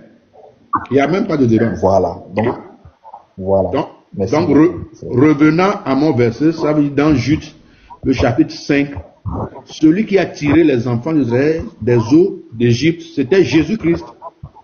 Un seul Merci Seigneur. beaucoup, c'est clair. Merci. Voilà, maintenant pour ajouter un dernier verset, pour prouver maintenant la divinité de maintenant, pour prouver que c'est la même personne, écoute bien. La Bible a dit que, en dehors de Moïse, il a dit que, comment on appelle ça, lui, il a parlé bouche à bouche avec Moïse. Il parle bouche à bouche avec Moïse et il voit une représentation. C'est pas un représentant, parce que nous confondons un représentant avec une représentation. Il voit une représentation de l'éternel. C'est-à-dire une figure. Ou bien il voit une image. Au sens littéral, c'est le mot témoignage. Ça signifie image, représentation. Et puis c'est le mot similitude. Il voit une représentation, il voit une image de l'éternel. Tu comprends? Maintenant, quand tu prends Colossiens 1, le verset de pasteur maintenant, Colossiens 1, 15, il est l'image du Dieu invisible. Si tu cliques sur le son des images, ça donne la même définition. Image, représentation et puis similitude. Tu comprends? Donc lorsque Dieu prenait la forme humaine, c'était la forme de Jésus-Christ au fait. Quand il prend la forme humaine, c'est la forme de Jésus-Christ. C'est pourquoi dans Exode 24, verset 9, on dit ils ont vu le Dieu d'Israël et sous ses pieds, il avait des pieds, donc il était une forme humaine. Voilà. Donc, merci beaucoup, frère. Merci vraiment, merci. Donc, c'est ce qu'il y avait. Merci beaucoup, mon frère. Ok. Shalom à vous, bye. Voilà, soyez bénis les frères. Je vais m'arrêter là. Voilà, j'ai un petit contretemps. Donc, je crois que on a donné un peu les enseignements qu'on a donnés. Ton débat, ton débat, c'est à quelle heure? 19h aujourd'hui. Voilà, je vous aime bien. Donc, je suis appelé à d'autres tâches. Donc, je vais m'arrêter là. Mais là, on ne peut plus faire les lives comme on fait avant. Il y a beaucoup de choses beaucoup de réalités. Mais on fera l'effort chaque fois de venir quand même nous édifier. Tantôt on va disparaître, tantôt on réapparaît. Ce sont les réalités. Prions pour notre pays, la Côte d'Ivoire. Que le Seigneur nous épargne de tout ce qui est guerre, violence. Que Dieu permette que nos dirigeants puissent entendre pour épargner la vie des innocents. Voilà, donc vraiment, prenez soin de vous. Que la paix et la grâce de notre Seigneur Jésus-Christ soient votre partage. Voilà, je vous aime fort. On est ensemble. Donc, bonne journée à tous. Merci.